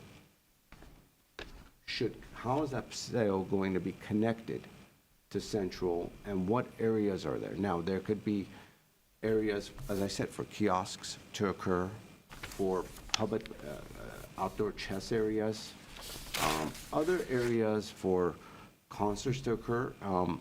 For example, at 450 North Brand, in the summer, there's a concert program where the city sponsors it, and artists come and they, in the courtyard of the office building at the ground level, free concerts occur, and folks from upstairs come down, have their lunch, listen to it. I used to do it all the time because I was in the building.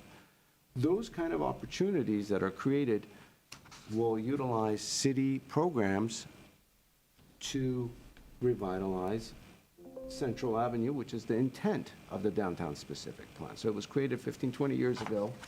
We are now working on the last large remaining parcel. And I think these items really need to be thought out at this point. And so maybe we could have Mr. Joe repeat them, and then we could, if there's more, we add to it. And this way, there's a very prescriptive roadmap for city council to review. They might not take all our suggestions, of course, right? But they may take most of them, and in which case there'll be a very distinct marching order that was given, and it's up to the applicant whether you abide by it or not. At least it was said in public. And it'll be up to council at that point in time. So, Mr. Joe, or Mr. Chair. Yeah, Mr. Joe, please. Do you have a read back of? Yeah, and I'll definitely need some refinement here, but as I was trying to write this down, but it seems like it's a consensus that the orange facade is the most successful. And I think I heard previously, I didn't hear this discussion, that there should be additional retail component on the ground floor. The corners, all corners of the building need to have like a gateway or a element that a special architectural element, like a like as you described, like a gateway, like, you know. Also, and you gave an example along California and Central, integrate. I wasn't too sure if it was reuse the Sears Tower element or integrate a new Sears motif at that corner to pay an homage, like. Yeah, I was suggesting just trying to incorporate or do, I mean, you can't obviously do an adaptive reuse of the whole Sears building, but at least that corner element where that iconic tower was, I think if that could be somehow incorporated into the facade of that corner, and then maybe that, you know, that sort of Art Deco-ish, streamlined, modern kind of look could then inform the building that exists in that section of the site. Okay. Because again, I don't think you necessarily want to have a true one consistent design element for the whole project. I think We're talking about the facade finishes and integrating it within the building's design, so it's not the same pattern that kind of continues all the way around. I think that's what you're suggesting, and then for a project of this scale, that's what I am suggesting, yes. Okay. So, what Board Member Welsh is saying, I think, is if I could maybe add to it, is that corner can perhaps have a motif, a design motif that's more streamlined, that's in line with the spirit of the old Sears Tower.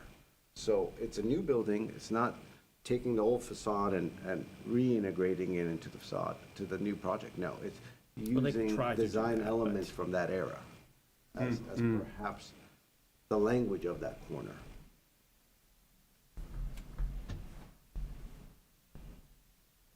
Thank you for your patience as I write this down. Additional comment, the project needs to design a connection to a potential park if it were to happen. Also have a drop-off delivery opportunity that needs to be thought out. Of course, outside the Paseo, I think we were mentioning this would be within the ground level of the interior of the parking lot, and we mentioned near the mailboxes, so that it makes sense that when people get their mail box, you know, they have the opportunity to pick up their deliveries as well. Right. So just on that note, Mr. Joe, when the FedEx delivery guys come, right, they stop their truck, they're taking everything out. Where do they take it? They take it in the mailbox room, and that's where the storage lockers are. Yeah. So that needs to be thought out, where there needs to be the queued area for the large FedEx and UPS trucks to pull in without creating gridlock, for those guys to come for 20 minutes, roll up the door, move all that stuff into the mailboxes, and then go. And if that's happening with 2 or 3 times a day, how does that work? 600 whatever units, think about the moving trucks. All those moving trucks that move in, right? Yeah. You know, on a given Saturday, there might be 5 moving trucks. Where do they go? How does this work? So these things need to be worked out as part of the site planning, and it needs to be thought out now, or it's not gonna work in the future. It's not magically going to fix itself. So those are, I think, some items as far as transportation and, Yeah, particularly the circulation. package deliveries, because a project of this scale, they're gonna have a ton of deliveries going on. And the quantity of that and the amount of congestion that can cause by those trucks, because, I mean, on my street, the Amazon truck just stops in the middle of the street, completely blocks traffic, you know? And are they gonna be able to do the same thing here? No, that's not gonna work. So there has to be a plan for how those trucks get in, access the parcel room, get their packages offloaded, and then be able to circulate out easily without blocking vehicular or pedestrian access. Thank you for that. I think along the orange facade, one of the components that made it successful was the greenery on the upper levels. And you would like to see that translated, whether it's drapery of landscaping or enhanced landscaping and other common outdoor space that had been landscaping, and kind of showcase that along the facades.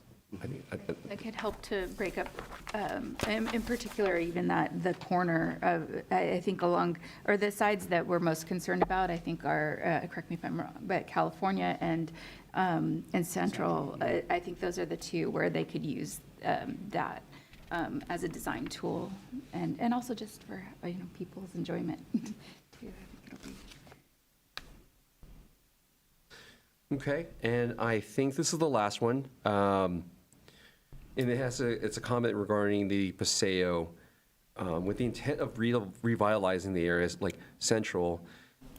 Investigate ways to add activations such as kiosks, congregation opportunities, and they gave the example of like concerts or areas where people can congregate, and it invites the public and also the residents to come down and utilize the space more actively or beneficially for the downtown area. You could even focus on putting the retail, like restaurant locations, at one or the other side of that, with the big patios that might be adjoin and abut the Paseo. So again, you're creating an outdoor patio area that will adjoin a pedestrian walkway space that's, not adjacent to cars, so that Right. it creates more of that sort of activation at the street level. Okay. I think that's the end of my list. Let me check my earlier notes if you want to echo or pull from anything from that. It was also mentioned at one point, a grocery store, that could be a consideration too. It's just, I thought that was such a great idea. Just the sheer number of people staying here are going to need a place to shop. and It that was would be- actually Councilmember Brotmans who brought that up, I think, Yeah. but. And it's interesting because this last summer we were in Budva, Montenegro, and we were in a mixed-use building, and downstairs was a market, and it was literally the size of like Right. from the podium to here, right? And it had a bunch of fruit. Yeah, it's It like had a bunch of the vegetable- bodegas you get in New Yeah. York all the time, yeah, exactly. And it Little had neighborhood 2 grocery fridges, stores. and we were there every day. The kids would run down, get stuff for breakfast, and come up. We would cook breakfast and then get going to the beach. But the point is it's possible to have these areas. And so we have this stretch of Central, stretch of California, stretch of Orange that can be revitalized. And so these are thoughts to think about, and I think it's important to bring them up so council thinks about it as well. Oh, yeah, we should add that to the list, yeah. Okay. I don't have anything else. I did pull, it seems like we've already covered most of my previous notes. I don't have anything else. Is there? And it's very specific, but Board Member Sabodian mentioned chess, and I do feel that that's it's popular in our community, and we just had championship year, and so I think that just in terms of games that might be added to engage the community, I just was. But again, it's got to Yeah. be done well, because we had an example of a Paseo focused on chess before that was an abysmal failure. Right. So it's all about how it's designed Yeah, it and can be integrated. flexible. So it shouldn't just be a Paseo, it has to have that sort of integration with other things, whether it's kiosks, a restaurant, things that actually create activation there. Right. Okay, thank you. Okay? Okay. I don't have anything else, but Okay. I would leave it up to the board if they still have anything else to add. No? I think, anything else? I would say the last thing I actually forgot to ask the applicant about was bikes, actual, transportation in terms Actually, of there that. were bike Okay, rooms okay, great. scattered I just, around there, so, thank you. yeah. Okay, then that's good. Thank you. Okay. Okay. As traditionally with, just like the last advisory item, there is no motion, there is no vote on anything like this, but these comments will be taken into record and be forwarded to the city council for their consideration.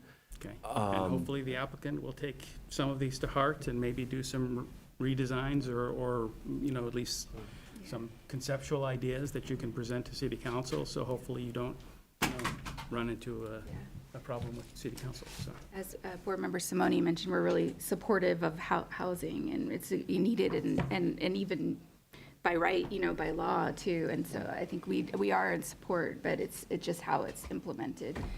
So it just needs these modifications. And I can't think of a better architecture firm to do Oh, it. exactly. I mean, Yeah. the ability for AC Martin to create unbelievable spaces is by far way beyond the competition. You guys are an iconic architectural firm in Southern California. I have utmost respect for the firm.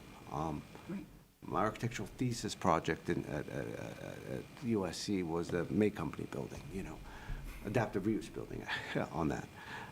We absolutely understand how complex this project is and how difficult it is to design it. But you've done such a great job, and it's already at 80%, 85%, and it's almost there. And if a little more effort occurs at this last junction, it truly will be an amazing project that will be successful for your firm, that will be prosperous for your firm, and it will be a good partnership for our city. And so it is such an important, iconic site that I can't think of any better architectural firm to handle it than AC Martin. So we've really appreciate what you've done, and don't think we're being very harsh. We care about the site, and we feel as though we're in good hands with your firm, but you're capable of doing it, and we would love for you to actually do it. Yeah. Okay. Thank you. Thank you. I guess the next agenda item here would be to announce that the Community Development Department doesn't have any updates to announce. A motion to adjourn. Motion to adjourn. It is 8:50 PM. All right, we are That- adjourned. Time for dinner.